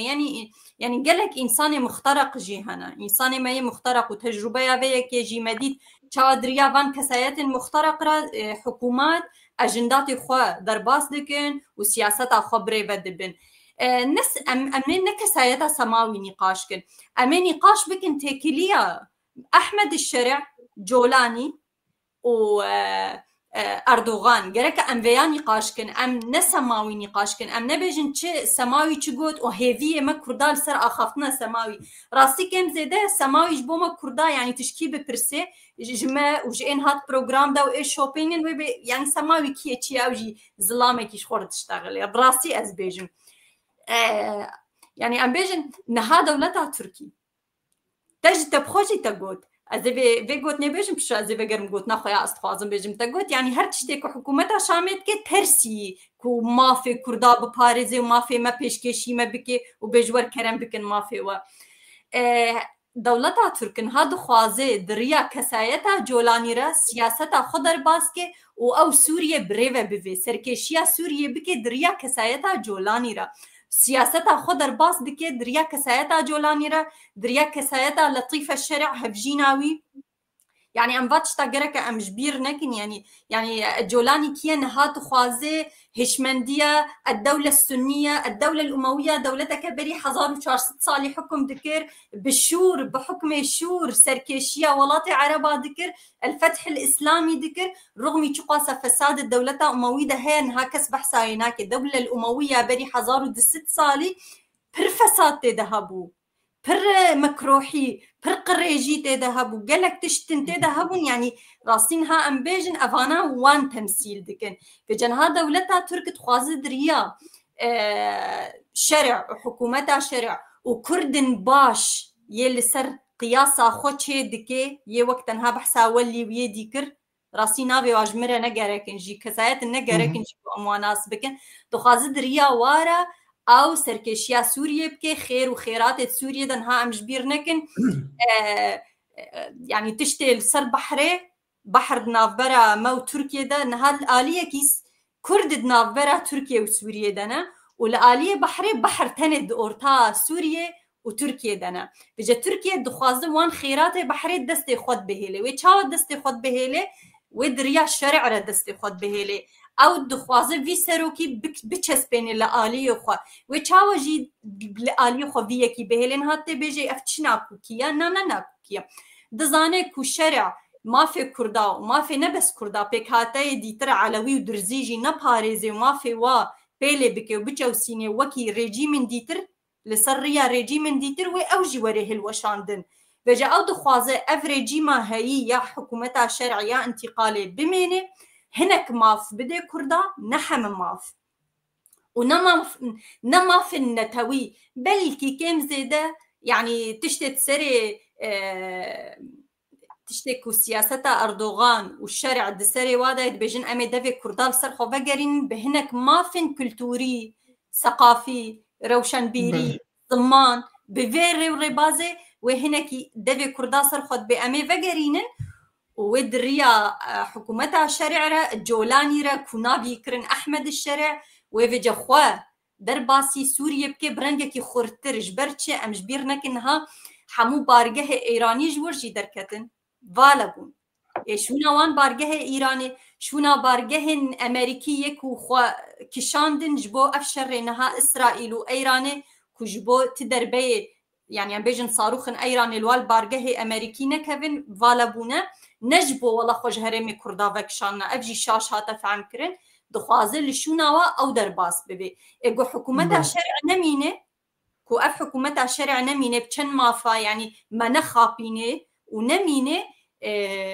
وتركيا پر زحمت بجي خود ورده بگري وقت جي اني صار زمان بهجلي نخشي من سياسه يعني كورو دور دكولن ودزانن بشتي ايراني ودور وري سروانش بله گلك سپاس ما مستعد باقي تشد بيجي بشتي هردو ميوان ما از همه وسط برسي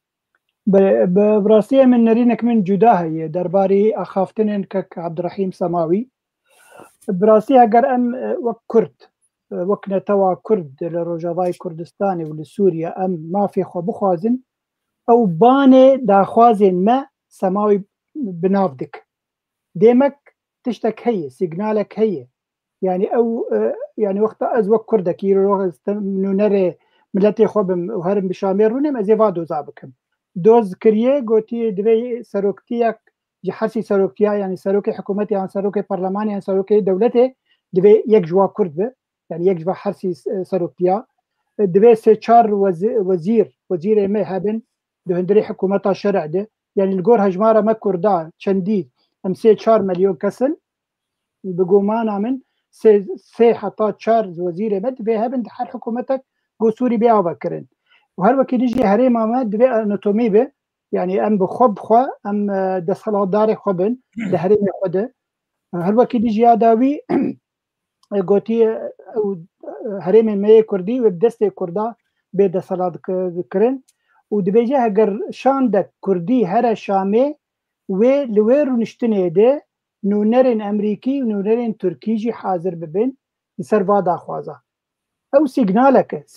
قال لك بالكيشه يعني اقام جه ندن مثلا باكرونا انجي بنقها بكاسيتشيه ليبل سيجنالك دولتها تركيا قالوا كرد هقربيتش فرنسيجي وفرنسيجي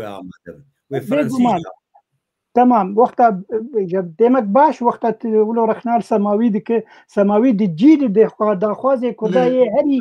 ما مستعد عفوا از كرم لفر تشتكي تبيرامن قصة نظام چند سال بره شيخ عبد السلام كل اوكي لكردستان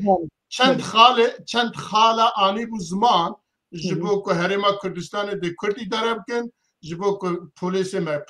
کرد بن جبو که معموری ما کرد بن وان خاله آنها تشتی کتت به سماوی جوید بیجه ویتین زمان یعنی او که ما 100 سال برین هات بیجه 110 سال برین هات بیجه جبوی ویجی ما بوان و گرید ده از بیجم تو دانه کی او که هیا اوكي يعني عفو انا سماوي يعني اب وثيقه ايرو ام وثيقه يكلوستا كردي دركتيه وجنرال مظلوم وكاك مسعود برزاني يعني باشور كردستاني وبروجافاي كردستاني وباكور كردستاني جي حتى باقاداريا بارتيا كاركري كردستاني جي دما قبلها فلتن شكرني بري سماوي بأخافتني وخبيجي زوده وبتعبديريا أمريكا وفرنسا زوده أم لسر شغلين يعني مسألة تشتي سماوي بيجي نتحليله يعني ديفلوب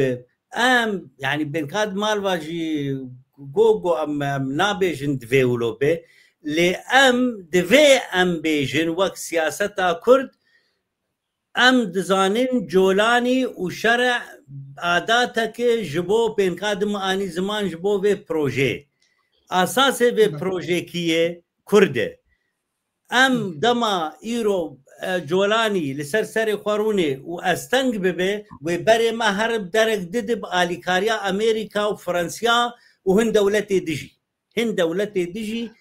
درتيا كردايرو دقرن يعني جوامير سماوي هناك اخافتنجي قوت النوسا يعني برز دكتور عم شار نقطه باشوري كردستاني هاتن دست نشان كرن دبي سلاح الوربي تسليم كرن هن روجافا هاتن برز دكتور كيف قصدي دبل عنك دقيقه عفو قصد دبي سلاح اخوال فلان نقطه الفلان نقطه لسوريا وتسليم ك يعني نتشتكي ناس سقراطي يعني هاتي تشتك جمار اختراع كريه ما وصل كلامته تفقرا كردي ابده سالاي كاردك بوي بشك جبه بروجار وجلاتا نابين جوامر سماوي از نلد جويمه لي قوتنوي هنجي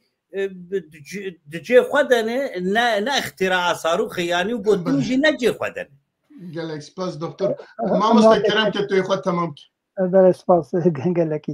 امد شد بيجم ككريز كار يعني دماغو اف سيجنال هي اجاج الي ميتي تركابه جالي حكومتها تركيبه جالي اردوغان بيش الي كيف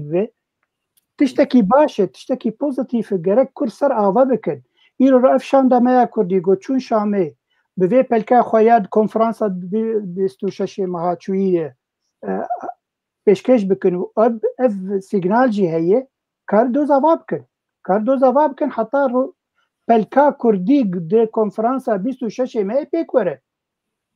تشتكي باشه بوزيتيف جامع يعني نه دجي داخوازي مية يعني هجر بلانك بهجر تهزر دك تفكر دك جو بلانك بيجي علي حكومتها تركيا جبو مثلا كردي تمييع بكن برافيتي بكن او مثلا دنا نبا ورم كردي مجي هشيار بونن افشاندا جودتشه حمي سياسه مدارن تمني كي باش دريج دتفقرا كردي سياسي خبات كرنن نما غشي من ياد دوا تشتكي بالكيج دي بيجي قانونرن امريكي وتركي دبي حاضر بدبي گفتگوی ده دیمک تشتك هي بنجاهك دبي يكار سر اوابك اف يعني اف سقفي هري مزن جبوه داخواز الملتي كرد لروجاوي كردستان افن اگر اف بيك ورن براسي نحوجي حتى او شاندا كردي جهر الشامي يعني اف ما مستبديتنا من لفر او كي ترسي هي تيدا اگر تركيا تيدا با دبي ام تف كرد بزنبن كو حتى جوان بي دي ما في كردا بين ورن وك ميفاني مهجا مال فاغوت بين ورن سج اوكي كولتوريه يعني سياستا منتاليتا عقليتك تركيا كل سد تنبونا كردات يتا مزراندن بيجا كل هي فيجي بيجي كومالكي كردي فبيا عمل دجوي درك او كفن بو كاك ميزاير روت انا هاجي هي فرمات المسألة دراماتيكيا غوتشي دبيرو روفاتش دبي فتره دما كرده تشتكي قلكي باركش ما وقتها بخشلي دبيجي دور السرما هاتي سرما ديمك اوش خوب ترسن ان دخوازن كرده حمي راضي بكن تشل باكر تشل روجافا تشل باشور راضي بكن حتى روجلاجي وراضي بكن حتى بيجاك نروجلادن كارم بن حوال بندي وكارم هي وقت مال وخن أمام مجارك درجة براستي فمانا الخبر از چند ساعت می خبر دن جوی تمام نابه از بی پیوت تشتکی بیجم خمناک اما ام کرد ولونا ام سری ما حنجی هش که گوپی وقت صرت مانی مدفع ام بیجم از تشتکی بیجم چو قاسه حکومت ترکی روی خوب خوازه بن خمینی و چو قاسه بیجی از نهایی دنی کردا حمیست کم و از ما فی وان تفهم دکم دوی امش بیر نکن دولت ترکی لسر سیاست کی فاشیست آوا بویا ملت و جوی فاشیستر بویا از الباجاره کی دجیم ناوی مان هایما دو کچکه کی کرد لی برچاوه مد دسترینه جنک ترک ایریشی وی کچکه کر يعني خورتن كل وربون وامل وربون بزوري او كتش جناب لبي وجنا ترك يعني قبل برچاوه مد دول باجاري مان هاي من الباجاري متشبوي بجا تركي دريا وي ملتي خور يعني او عقل فاشيست يا افاكري بحق واسه الصال بدرجه هي صالات د شفو روجه كي دناتشي و دبه بلكي جي سياسه بلكي خود ترسي اما نما ما في مناسكي ونكو والله باشوي ما في ما بديما يعني هناك تشت هنا دبي او تشت بيك ورن لسوريا دبي يعني ام بيجن بحسابك كي بكن قد قركت سلاحي خودني وام بلقيه كي اشيتيه بهفره تشي بكن لكا تشبيك انيا تشبيك هات سروي عرضي تشدا كردي وير يعني هنا تشتك بيك نهات يا حتى ام زوجي بيجن والله تركي اذا نتفهمت كيف ما في كردا بدي يعني دريا امن ام نقاش جرك يعني او شاشتي شي جرك مرون نسماوي نقاش كي مرون زيكاتيا دولتها ترك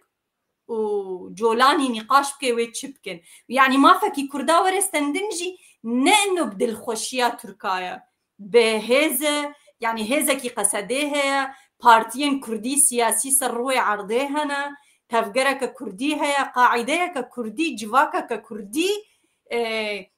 ملتكي أصلاً هي اللي سروي عرضي دخبته تكوشين دكه لدياسبورا هي يعني نا والله كو تركي وبي ما في بدي بس متخص از بيا بيجم كرتاي أنا ميرزا زي كومنتاري سر مال بابك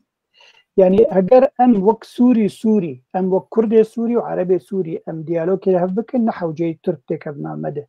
يعني ابيا هري راسته ليه بلي ايرو دمنا او دم قال لك فاكتوره هنن دكبن واري سياسته ده وروجلات انا بين بهفجري داي برجواندين دولة تنزل هيزنن تركي تبي نبي ايرو دا غير كده دهندري سوري ده دستي هري دريج يعني وقتها بيجن توماس بارك قد بيجي چه برجواندين دهندري سوري وچه ببن نابي تركاتي من زمان ام نكارن ايرو رو اجا تركا بكن دجمنش خوره ام كارن ام بسياستي ام كرد فيري سياستي ببن ام كارن بن وي دجمني بكن دوستكي انديركت شخوره داكو ام كارن موافق خو بچسبينن ببستينن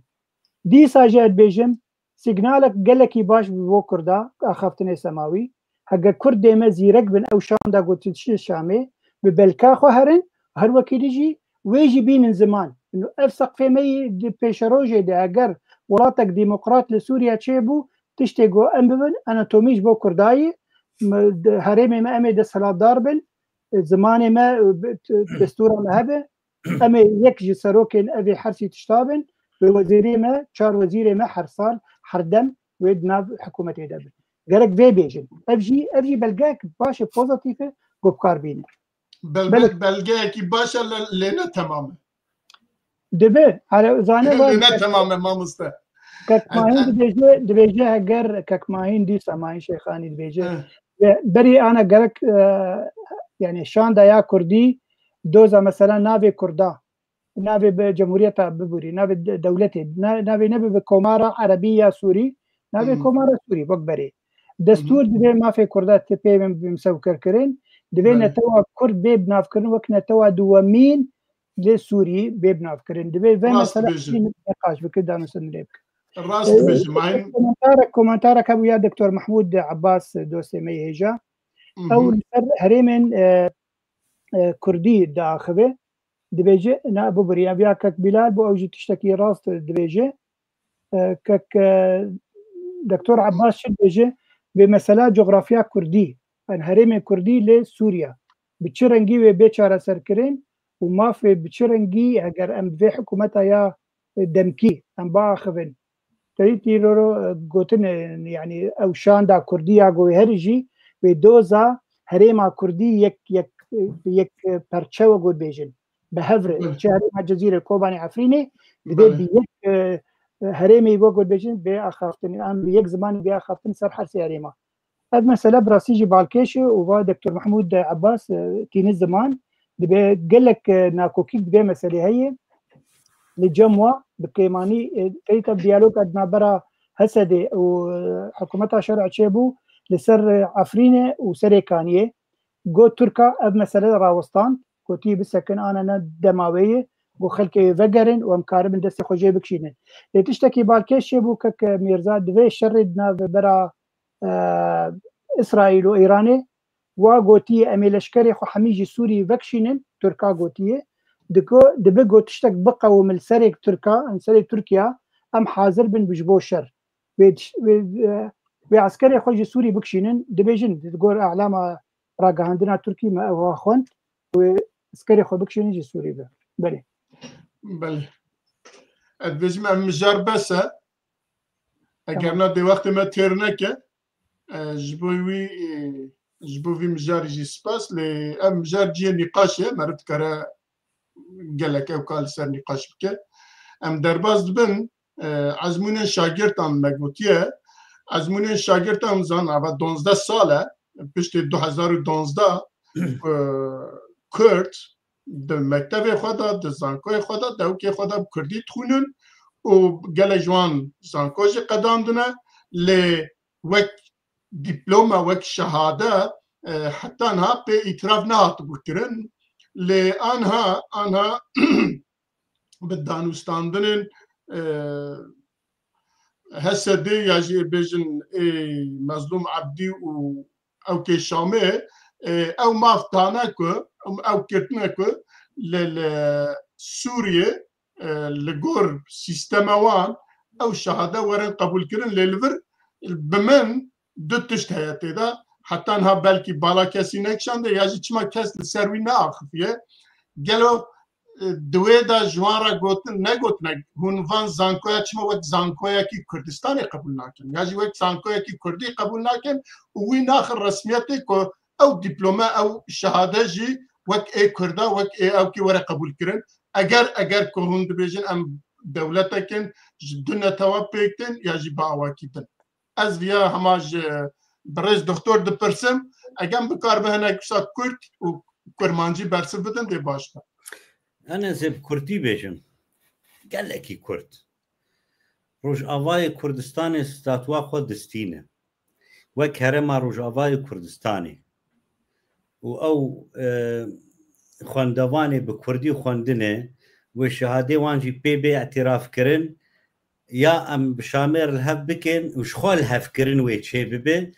جبرد هندر في بروجات جو وهرتني تين منطقي اي استراتيجيك كرد ورولك برمزن دي منطقي دي بليزن از بخواك شخص وكردكي از نه دوان مسئله اب مسئلانا اللي جمد نارينا مد قد يعينه از دپاش رد فكر مجنهاد چلو موت اساس كردستان سر بخو آزاد جباشور و روج آبا دست دويده بلاني اي بيج ده از بخو شخص ما از دفكرم ام مسألة سر مسألة وقتي يعني مسألة سوري ومسألة عراقي امي ببندس ارمان جامان نعم تاني روج آبا بمين بكرتي از بيجم ام لشاميجي حكم بكن ام هرن شامي والشاميجي حكم بكن بعرباره وبمكونات دره اف سلطة ايرو هي اف ليسكي دكي اف جيش والبر بيبتشن جيش والبر بيبتشن سوريا ولو بفيرنجي نامينه شهاده كرد اف دبستاني كردي تشيبونه بنجاها كي جبو بيشاروجك برفراتر زانكوي بكردي تشيبونه بنجاها كي جبو بيشاروجك برفراتر جبو قال كرد نا او قال بري هين ام تشتي بتشوف دي بفكرت إيرو أم بوني بشك جي جوهرتن المزن دمنطقة دو دناف شايدة ترك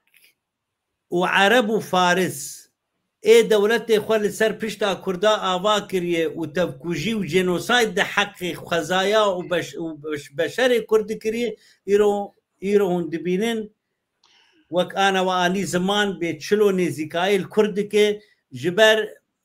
هوالبند كردا إيرو تشيبونه كردنا وكردي بريه خصوصيتي منطقي نا وخصوصيتي برينه دما سايكسبيكو تي زمان دبي سايكسبيكو إيدي قديا تشتكي خرطرتي هك أو كسي برشقي بو إيرو دمنطقي ده ديسا سري خوراكي وعواببم قال سباس ده از خازم ام لسروي مجاري باخفن ام مجار جبو مجرنجه جبو چه گرنگه جبو هشمندیه کی کردستانی که مرو بفکره اف 12 ساله 13 ساله شاگرد ما خواندگان ما لوی دخونن و بونه خواه دیپلوم بونه خواه شهاده کد بیجن به عربی بیجن شهاده که بونه خواه دیپلوم لی اف دیپلوم وان وک دبستانه کی کردی دبستانه کی زانکویا کی به کردستانی نای قبول کردن الا د دولت شامه کو چیه شرع بیجه تمام مورا خالقه که اوا خواندوان کل دبستان شامه خواندنه یا سوریه خواندنه و دیپلوما وانجی و سابقه قبول کردن ام منتالیته ام عقل گلو مروه نکی پاشوانا خوا مروه خان تو چت بیجی يعني بيجومان عقلكي وها إنسانة بلكي قاوكي باشتا بقريني ليه كرد نوكا كرد دونا أختي أم في مسألة أم قفتقو بك إنها تيدا بدنو بسينن سالا 2013 و 2014 وقتی کو پیمانگه روجاوای کردستانی هاتن وکرن اف پرسات ایروت که وی چاخی هاتن کرن کو گلو یعنی امیش بوش پیمانگه ها وکن و کی وری لی بخوینی ما هگر حکومت شامی یا بری یا اسد کو ما قبولنا که امیش بو چولو بکنو و خلکه يعني براسي بزوري ام تشون ناف خلكي درونش ما تقولش بو خدي زاروكي خوبشين دبستاني كردي دقوماوي بي بيشروج بن امي ما بش يعني اللي ايرو فان بينين بيشروج وهايا يعني نها كارمندن كسكو زانينجه كردي دردچن كارمندن موچي وان بهتري كارمند كل حكومه شامينه وبهتري كوج زانينجه شامي درچونه وهمجي قدر وقيمته وان لولات النافنتوي هدي تشيد بن اثر خو بيجم از تزانينجه دولت شامي درنچوما از بخوندنا خو يكول بيمانجه و دبستان و ام بيجن اكاديميات كردي پیش كت ممتاز خوندي از الفي المانيا هاتم قبول كرن راسي از بيجم لا المان لبر برسكي شتا بس از برسكي بكم تو بيجي اريانا او دبلوم او شهادات تاع تسليم المانيا كريه وقت سوري هاتا قبول كرن يا وقت كردستاني از قيمه ترجيحات ما قبول كرن نه آخر بچه دولت آلمانیا چاواکی قبول کرد بچه آوای قبول از اینها چاواتیا و اشتر شیرو و بگم چیرو که دو مدرجه من شهاده خواهی کم الاکادمیا مزبوطامیا ملی خواندو از در چومه و چند محاسته دا وستیاما و من کاری خواهید نفقا دارا گاندنه دا یکو به باورنامه مکار کریه از قبول کرمه و قدر جدایمه و از درباسی پرورده ویجی بومه از بخیره پرورده دولت آلمانیه د آلیه راگاندنه دجی از انحال وی آلمانیایی ما برا ام دوی قناعی ده بن یک یاد دوانه ها میزینن ام بیجن اف مکانیزمیان ها تی چیکرن دناف برا حکومت شامی اوری و بریا خواسترج بو پولی نها و 12 گرکه ولو همان تشت راگاندن سر نچه تشتکی ولو پچوک راستی میزینن پیشروجا زاروکی میا نفشی نویا یعنی چی حکومتا خوندنا شامی به چی حکومتا کردی جما فوایا او هلبجیرن یا باش چی راستی من از نرینا مدد وقتی ام بحثت کن گاوا گلک باش بکو بری هر تشتی گفتگو بکن پولی نها و 12 هاتن گفتگو کرن کو چاوا زاروکی ما ایدن الباجار خواه ازمون نها و 12 بقدمینن و همجی زاروکی ما بزمانی خواه کردی د زانینگه کردی دجی بخوینن یعنی اویا ما فی وای او هل بجیرن هم از تشتکی دیتر جی بیجم نهاجی بریار هيا ریوبریا خو سر بلکی دروژن پیشروجه در پیک بینه هایم جه هيا کو همه مامۆستەیە پەروەردە ددن زارۆکە گەرەکە دەرباسی زانینگەهێ کوردی ببێن بە ینی ئەوەیە بخۆت تێبەر وێ اعتیرافێکی ئەم بێژن سەر مستەوا سووریە وێ چێ ببێ وێ چێ ببێ وێ نەها چێ ببێ و چێ بوویە لێ بەلکی هین نەهاتی نەبەلکی هین نەهاتی ڕاگەاندن لێ چێ بوویە نەبکێ فاوایە ئیدەنێ ئەم بێژن یعنی 12 ساڵ زانینگەه و پەیمانگەهی کوردی چێبوونە و ڕاستی گەلێکی زەحمەتی زمانی کوردی لور هاتە ڕوونیشکاندن يعني ام نبولو بوي حسانتي هاتيا رونشكاندن نها كل ورماي دزاني تخواس زحمت بو ام زماني كردي فير ببن وام فيري زاروك خوكن وام بهلن اوجي بزماني كردي باخفن يعني قبول كرنك جيرن هاتشد بي نانو كو حكومتا شامت خواز قبول كي سروان هات فرس كرن قبول كرن لسروان هاتي فرس كرن قالك سباس ما مستوى الباقي از باواكي دنشت برسن تمام ام کرد آنها الشامه دوزا نتوی بونت کن دوزا ولات کن و ام دبیجن گرفت دستوری دا به او ببه گرفت دو دولت دو ملت دو ناف سینور اکیدا لی ام دچن پشت 12 سالی 13 سالی پولی نه و 12 دچن جبوان شهاده ج دولت سوریه تخوازن چما پیوست بکه مادام ام ناو خودم خواه دولت حساب کن اما 12 ساله لوی بکردی تخوینم زانکوی مهنه دبستان مهنه ماموسته مهنه و نظام حمید تشته مهنه چما ام بچن شهاده جوان بدن مور کرن زانه سیستمک ناو دولتی هیک میرزا یعنی یک خونخا پینجی بگومان ریوبریا خسر هولدانک باش دا ناو دولتا دگو باعتراف كريم بي نوفاي افري بريا خسر تمثيل عفوا تزاني ام نمونه الباشوري كردستان جي تشبو جبويت تمام تشبو ليبلي او خرطر بون جماز باورم زوزو هشتن جويونسكو يعني دزجه الناف دولتي يخوندني قوتن اوكيج بو زانينجه لباشوري كردستان مثلا يعني ريزا مش مالبار هي مالبار نو تازاتي اوروبا ام جميج بالفرن ام سيستما يعني تصديق شهادات جير بيجن يعني تشاوت شهاده خو دبلوما خويا وجولات بين التصديق كرن يعني انا الفر للنرويج وزانم نزيكي دايره بنا برامجي هناك جي سوريا تنفر لزانينغا شامي خوندنن بيجن اف شهاده وناي قبول كرن اف شهاده وسختيه فچاوری ببریا خو سرکاری به شهاده کې دیپلوما کې بده خورته کې زانینګه روجاوا او بيجي دکا کرم به کار اروپا او بلا به قبول کردن وقت باشلور گراد انجي ماستر گراد انا ماستر ديجري يعني ناي قبول کردن تجاري اف یک خونه خاپین دبکو مالوا ولو برنګ کې تایبت مندي بر بشعب سندن او کې تا خوندنه کړی بلکې جیر تست چک کرنه گوتی اوکی شهادت تی قبول کردن دبر سروی اساسی ایجاد کارش خور باشلور بخوینه انت ماستر بخوینه دیس از ناک مثلا شخصیه به تجاری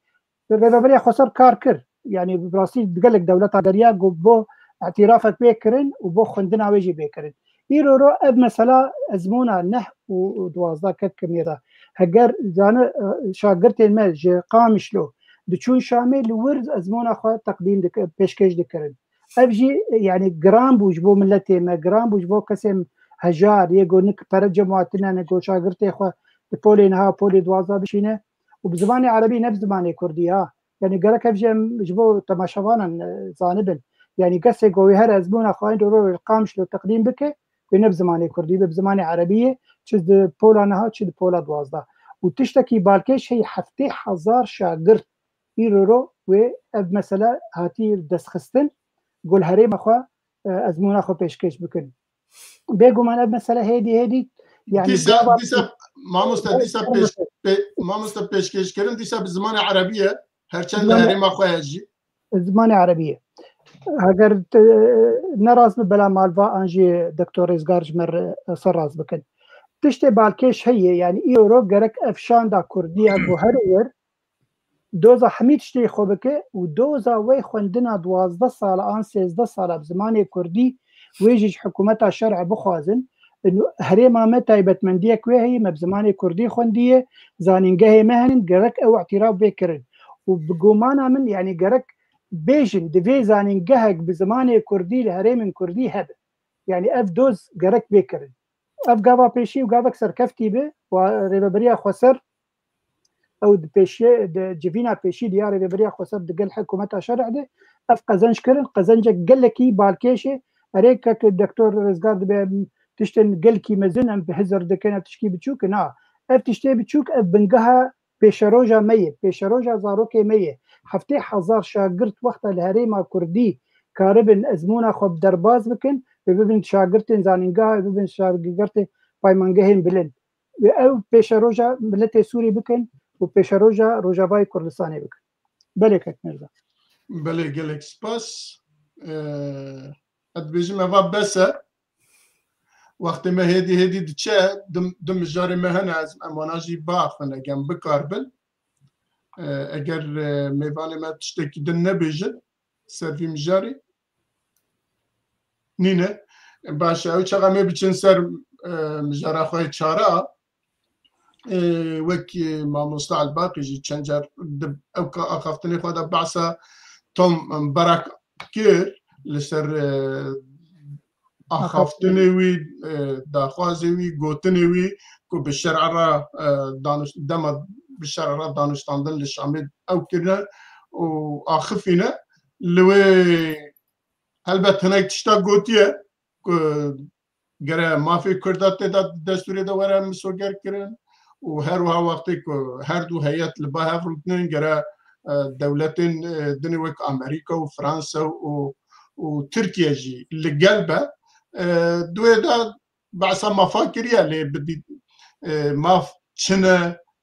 dê çawa be dê çawa pêk bê ez wî ji we bipirsim hûn wek gotinê wî têr dike yan nake têra me Kurda dike daxwazê me Kurda dike yan nake ku nake divê meriv çi bêje ku dike jî ew çax meriv dibêje mala te ava hema dîsa çim birêz doktor hayata محقق jê heye eger bikarbî li ser axaftinê wî şîrovê xwe bikî dê baş spas yani ana demam dibêjin piştgirtê me û ev têkeliyê îro divan ji 2011 heta îro têkelînê xurt çêbûne û em ketine bercewendiyê me û xelkê nêzîkî hebûye û وقت به تقاطع مصالح چی بوید برجواندی موان نزدیکی هبه بگومان پیشگرتی نایوی واتای هک خلق جبدیلا مفکار بکن نه نخیر کاری خود کن ملت جبو آزادیا خو ایرو ما گلک جانگوری دان گلک شهید مدان خلق نایند برمت کار ناکن خلقی تنجید برجواندی خوش بو برجواندی خواهتنه برجواندی ما جهنه و ایوان جهنه لقای هبونه و ایرو ام تیکل دارن تیکلی خورچه بویه ام ما فی خوزانن یعنی ایرو دی ساجی ام دبین ساعت آوان خوش هکوان جغیری تیکلیه منی کویر موان امریکا به فرانسا به کوالیسیونا ناب دولتی جواميرا ساعتها خوش سخت جيل ما كرن يعني وقت شوا تبيرا مل تبيرا وقت شال باشوري كردستاني ناكوكيد نابرا يكيتين اجتماعي كردستان وبارتا ديمقراط مام جلال وكاك مسعود مادلين اول برايت الواشنطني دستي وان خز دستي هفد انه يعني دي قد ياد بيهم الهب بين ام دس ببروجا خبكن او بروجا بين كادم اماجا بيكر جبر دس بيكر آروجلاتا نابینی نه یانجی مزن کرد دمال ور مادلین اول برایت مام جلال و کاک مسعود هر دو سروک کرد لور دستوان خز دستی هب يعني انطلاقه دست بي بو انه و بروجيت دست بي بكي دورد اشارتك مهم بو سيجنالك قال كي مهم بو جبو ما جبو كردان وكرد وبمن فاكتوركي گوهرتنی خرد منطقه ده ایرو روجاوای کردستانی عینی مسئله خو تکرار دکه خو بدگرینه ناری نامده رغمی بسر گرک ما نگی اشتباه هک بکیوی قناغی گرک مسئول جباشوری کردستان گرتبا و بری خلق ملهب بینن گرک ام هی مسئول جه گرتبا ما گاون بلز آبیت بانج بو هف گرتنا کرد و کروستا کردی لی دیسان خمه ساعتا هوالبند ما خوش دیسام ل فرنسا و امریکا رولك بر مظن ليستن لكيلكا كاك مسعود الجنرال هك كرد بيانكي وانا كسي لهب انين جمهب ويكروستا كردي بيدا كر او وثيقه انا بو برساته يرو افجش دماستينم زمان او بو فاكتوري هري جرينج اي ام زانبن ام ما في خوا شوا پیشکش بکن شوا نقاش السر بکن جبر حمو بهف گریدای اب مجاری و کرم کر ای انا بری انا جی خلقا بری انا به خلقی جی جبو شاگرتا و یا بری و گش گریدای هفه ام یکی نکارن جدا بکن جی آده گش گریدای هفه لی باور بکن کرد ایروگی های مرحله پر بلند ام تنازل و بازارا لسر ما في خوا ناكل ام ناكني دي الروجاواي كردستاني جهاي استك هك بقر تنبه ام ببر يعني ام در دكبن بسلامه به ام در كتن حتا دسي ما جهاي يرو جهاي فيكيل داري كتي ماي بس ام دسخوا ام وي فيكي بقرن وام متفقا اتفاقي تشبويه تشتي جرنج ابي اتفاقي تشبويه او جي خلاص بويه باور بكن لغور بروجي ولغور بروجات ديسا معاني زمان واتفاقي لهفكرنا بدولتي دناف شيده ما في قال لي كرد مسوقر بويه بس دمينه رونشتن دمينه بيشكي وقفتو بو تشببن ارينا ولو تشببن قال لك سباس دكتور ازانم اخافتني تجي سريع حتى انا ضعف خوش بينا قال لك سباس ازي بتشم با ميفان اخوا مالفخان كا او تشد بيجي هلبت انا ايا وك روجنا ميفانا كي هاي ويجي قوتني توم براخ هي او هروها بالشرع الراجي وحكمته راجي تش خبر دانا شواد بينا وتشقصل لماتي للداخوازي ماتي كراماتك فرم يعني شخوا توم باراك دمك بحثا احمد الشرع تكي بشي هفديت نايب احمد الشرع را ولو بحثا كسايت اوي بهتر دكي بشتيكو بحثا كسايت اوي كاريزمايا شرع دكي بحثا ام بيجن وان لشكري بياني دكي يكو دولة النافنتاوي تايبت ام بيجن امريكا تسري ليستيدا دقوتا احمد الشرع شرط ما يسركك واف لشكرن بياني دوان بدي آلي أمي عقوبات على السرطة الراكن لبشتي ويرا مدي تشاوا تنجو هرتن هيدي أف قوتنانا إذا داخواس كرن قوت إذا إمكاني هيا أف لشكرن بياني ناس نامجي ورن داين جوارا وأوجي بمينن وبشتي ويرا دركت بحزارنا يعني هجمارة كي برمزنن عسكري وقت عسكري بس عسكري بياني كر بس عسكري تركاجي كر يعني او بقشتي بحساب عسكري بيانيت كي دناف ده يعني بيجمان وي تركجي هبن طاجكستان جي هبن كازاخستان هبن وي ايغور هبن بهتر برانيا واشخوا ايغورينا وامجد زانن اصلي تركا برانيا وايغورن يعني يكسر بحثاواتي كرن لي يعني وقتكو بحثاوات شتاتي كرن تي بحث كرن كوچاوا كاريزمايا شرع يعني ام بيجن جولاني جي راكن جي بقاتينن يعني اف دولة تشاوا دخوازن كراسي نظام اس تشاوا بين سر زمان كراسي جولاني جي شرع درخن جي راكن جي روت بكن ويبكن احمد الشرع يعني نها او هولداني خدكن كوي بكن احمد الشرع جبوكو الجوري بريفا برنا سوريا به هم يعني او يكسر جرنا بيجن امي ولو بكن بلكي مثلا چند جارة بحثي كرن جو أحمد الشرع ببارستن نكارت هذ بقاري يعني وقت كنت بجيب ببارستن تف ناقري يعني تشتي التخمين كيف إنسانك نكاري بخو بباريزي ودهركي ليدا مهددك وري كشتن يعني دستك دريجي بيبي ويبكوجي وتشاوا ولاتك حكم بكي يعني او بخوا مساجك يددنا احمد الشارع جركه تبقى جوي قاصتي يعني او لهيا خب تشرنجي بباريزينه چند لشكر الدوراتها بنا تبيك هاتي لفر قبول بكي اسلاما راديكال شخو راكي شخو هندري خو درخي اسلامك معتدل حكومتك تكنقراط اعضاء بكل دردورا خو ويتشا خيتي قريب رحت كيم زيدت ناف من لدى بمشي توري قبول كرن يعني امجي ميتولو قبول بكن يعني بفيرنجي يعني مرات قريب فان تخمينا بكي جا اخافتني توم بارك بهتر بهتريكو امبيجن دستكي دي حكومتي يعني نادي اف مساجن ريادارن ولاتن غربي دما كود اخفن اخافتني واحد من مساجن نا اخافتني كيولو هما شخورة دكن وقتك والأحمد الشارع ما يزدكن ويدخوينن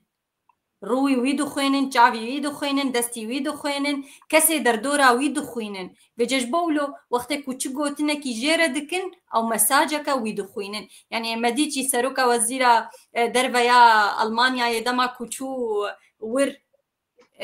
چاوا هات پیشکشیاوی چاوا پیشکشیاوی کرن چاوا چون پیشوازیاوی کرن ببورینن پشتی ویره مثلا لور چد گود پشتی کجور درکت و گریا ورد مؤتمره کی صحفی ده گود گو جیانا جنال ورد مترسیه ده گو هر سلاواوی يعني قالك عالمي گود گو ما چپه و احمد الشارع نخست دست خو سلاوی بدیه ده اللي اويا بشتيهات فر او نسلاوا دستيا دايدا ودي تشتكي قالكي مظنه وش خوش بشتي ويبا ما نشكا بديت اذا احمد الشارع لطيفه درخست سر شاشه ام شكون يزيكي نافي هركسي دبن يعني ام نكو دافي جنوا لي تشاوا ويخست انه سياستك دي تربدي بيشي فا استيما جوهرتن فا از مساجي وفا عمدكم بله قالك سباس ما مستعل باقي مالبخان بأواكي دن وك سياسي كدو حب سياسة مدار تنا بهاف شوال هاف دنيرن قوتنن توم برق وسا شيرو فكر وبكيجا تشعبي أحمد الشرع دنيرا توم برق شوال بكيجا تشعبي لدنيرا وجرات شد بيجا بعساوي تشتكر جنابة تشد بيجا بله برسفاتا بدن بس بری و کومنتارک دکتور محمود عباس نویسانی درباری خوندنه و زانینگه دبیجی دگلک ولاتا ده وک روشا ریوبریا خسر درباس بوی وها درباس بوی ایرو راگه حکومت الشرع اعترافی نکب زانگوین آن زانینگهن یه روجاوای کردستانی کارن دست خوباب جن یونسکو او ذاتن سازیه هری يعني برپرسا فيربونا شاگرتان لدبستان و زانینگه های گرک یکسر كونتاكت بيونسكو بكن وهولداني بكن وابزانينجها يا لروجاواي كردستاني بفرميات كرن بفرمي يعني بفرسمي درباري باراك توم باراك توماس باراك براسيج توم ناوي توم باراك جاي توماس باراك او وق بري انا يعني غير بيترشون نو دولتنا بنتوي حرتم رابورت خو بيشكش ذكرن او جي رابورت خو بيشكش كرابورت بيشي بس بقومانا من رابورت او يا بيشي عليك قالك خالن جرينك دهنن ديولو بقلم بريا خبيه يعني يقولوا بتايبت من ديك نداي خويا كرن مالبا دسي حب انين زمان مثلا جواكا جو دبي مسلمان معتدل بن مودرات بن راديكال بن مثلا شرع باراستناوي من بهزجو قصد ايرورو عن جهه دي باراستناوي الشامي دكن وهاد بيجن طبعا نزعلم شندي راسي شندي نراسي او توماس باراك توم باراك دبيجي زحمتيه هري مزن كوتشا وامي هسدي تخناف لشكرين سوريا جو انا نهدرز دبن او جي وشكدارين بياني شاوا يعني درباسي ببن يك لشكر جبو يك سوري او دبي قلكي زحمتي هي بس تشتي بالكش تشد بيجي دبيجي سوري قالك هيدي خنيزي كي اسرائيل بك وكارب بيمانه كده پیش روژه لدارخه برنگکی بیدنگ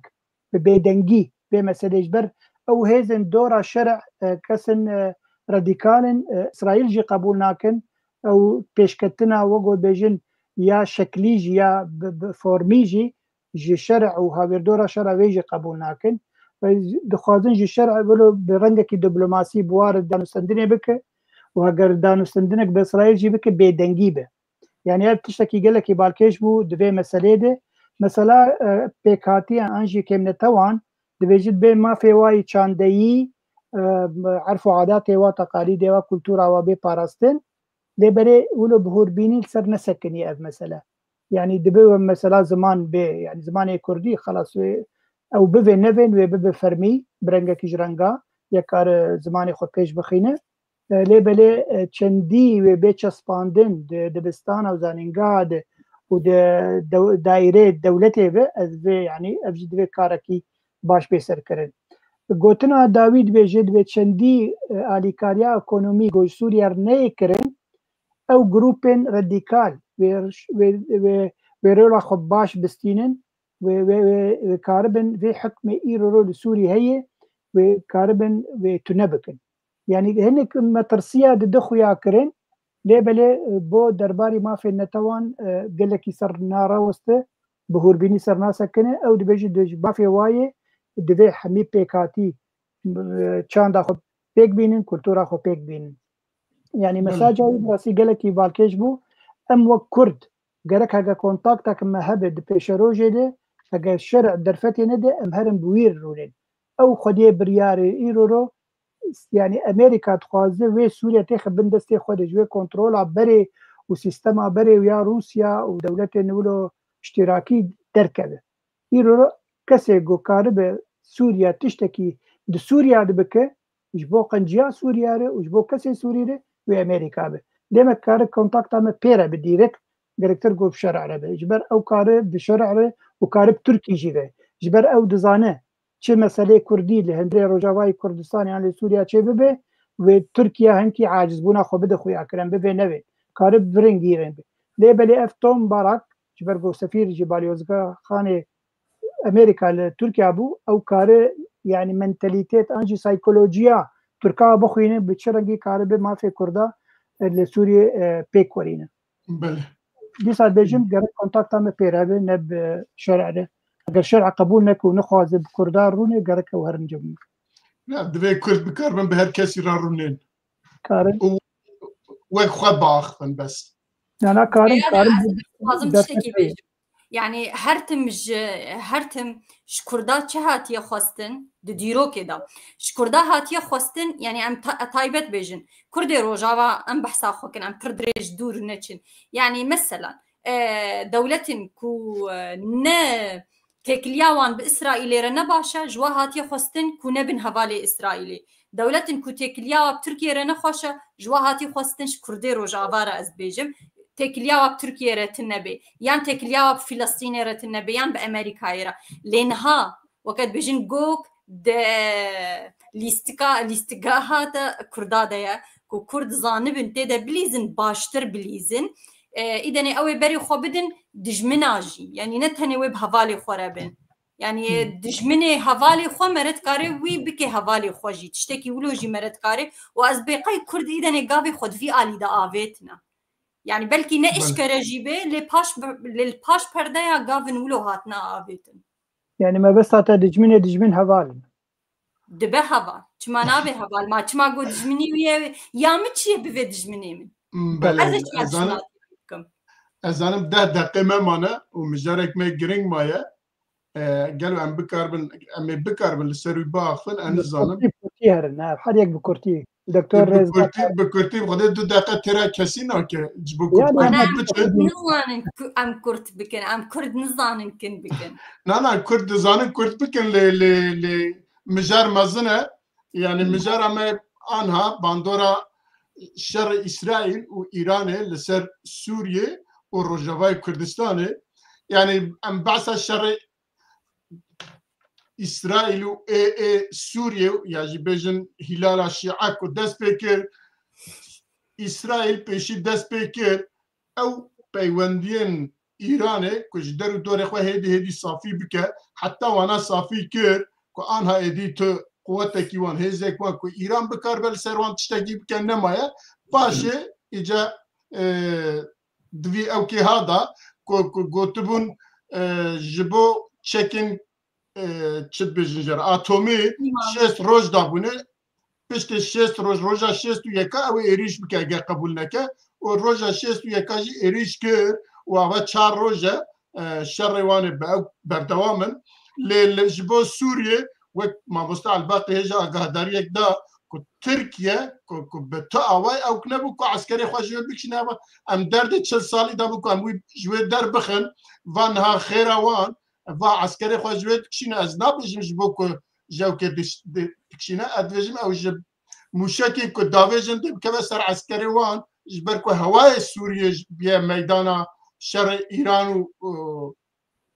اسرائیل اوانا جبوی اگر بکشنه جبوی دکشنه عسکری خواه نکو جبو خواه آماده شر بکن از وسط بیجم اما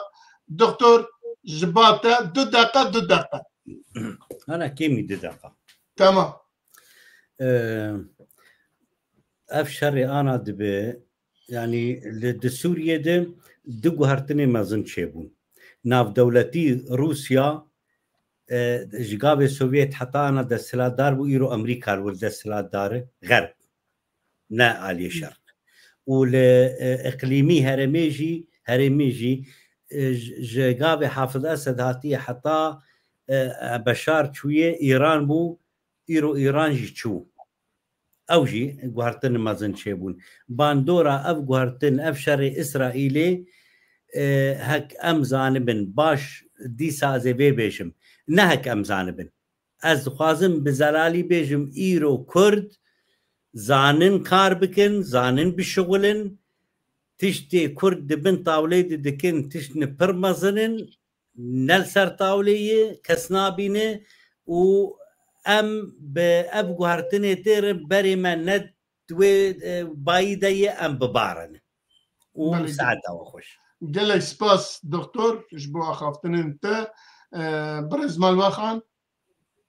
بله يعني افشر كونها تشيبو يد نافرا اسرائيل وايران دا ارمان جايه سركتشي انه ريجيما ايراني بخوري غهارتن سركي وي ي ام بيجن رجايه كم ودو يمين جهات خلاص كرن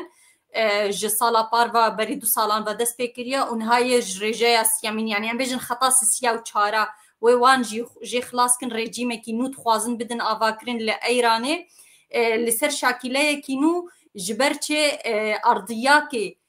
ساغلمتر تخوازن آوا بکن جبو پیک آنینا پروژه روجهلاتا ناوینیا نو شرق الأوسط الجديد لسر روی عرض طایبه جی چاوا ام بیجن بمکانیزمه یکی کو ام بیجن اسرائیل وری پاراستن برجواندی امریکا یه ام بیجن اقتصادی وری پاراستن هم جی خاله هری گرک چیه دولت امریکی نخواز سلاح اتونیمی يعني بيجني كيماويه دنيرين عم دشواز بيجميا ايراني وري هشكناندن وري خراكرن دخوازه دست ديني سري جبر بيه كي جينها افشر دويدا ميدا تشيبويش خو بيغمان باندورا السر سوريا هي مزاني بو يعني حتى اصلك قلكي مظن رژیم اسد خو پال دابو لسر ايراني حتى نيكو حكمي خود وان 14 سالت داويدا بهتر دريشتر كر تقاس اعتماد سركربونها فكشي ناويجي ممكنه تركيا بخوازي دريا احمد الشريعه بهتر دسورداني بكت سوريا دا اوجي اقتصاديا وام بيجن فكريا يعني زانين قهود بستان تركي فكي تشنولو دملي اقتصادي دجبو دسورداني بهتر بكت سوريا دا شونا بارجهن ايراني دفردجي كرد لاستقوان خورتن از باورم اذا تشتي بري درباس كرنا دقيم خلاص بون يعني الجوري بيبي باجوي كرد حاضرن والبيرد مشن يعني حياة أصلك حاضرن بيرد مشن قالك سباس ما مستعل باقي جنابته باندوراوي لسر سوريا أم سري باخ بله باندورا سر سوري بيجومان يعني أو إيران خلاص نما أو تعداقو دفك هزر دكرقو تعديل سوري بكت بيشاروجة دريا جروب مشوكجي أو جنامينه تركيا جواجو مقوت ويلشكري خبكشي نج سوري وباندورا ويلي سر شرع وكيم ببه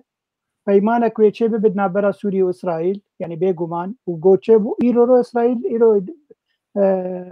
بنيامين نتنياهو تشكي قالكي باكيشو جو نقشا روزلاتا نابين ازي بقهرم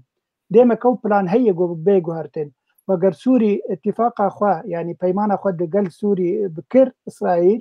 و ئیسرائیل ji سووری بخوازە گۆ دەولەتێک فدرال بێ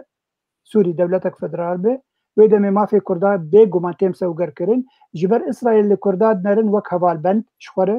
yani hemê ragihandina wê got bibîne heta gelek ji wa İsraîlî ala Kurdistanê radikin wek tiştekî hûn piştevanê menin û îro ro tu bibîne hemî milletê Kurd kêf xweş bi vî şerî re got edak baş li Îranê dibe dijminê me yê herî sereke yê Kurdistanî yani bêguman di pêşa rojê de be wê li gor bercewendiyê Kurda wê baş pêk were wê mafê Kurda baş bêm sewkirkirin diriya İsraîl û diriya Amerîka de. بله gelek spasî yani çar dijminê Kurda ê sereketên şkenandin Saddam Hüseyin çû nîzama Esed jî çûye nîzama Türkiye jî belkî têk here û nîzama Îranê ve çar dijminê me diçin. Malbaxan em bêjin peymana Lozanê xira dibe em wisa bêjin û derbas belkî Kurdistan vege ez ê jî vê carê gotinekê wilo bêjim yani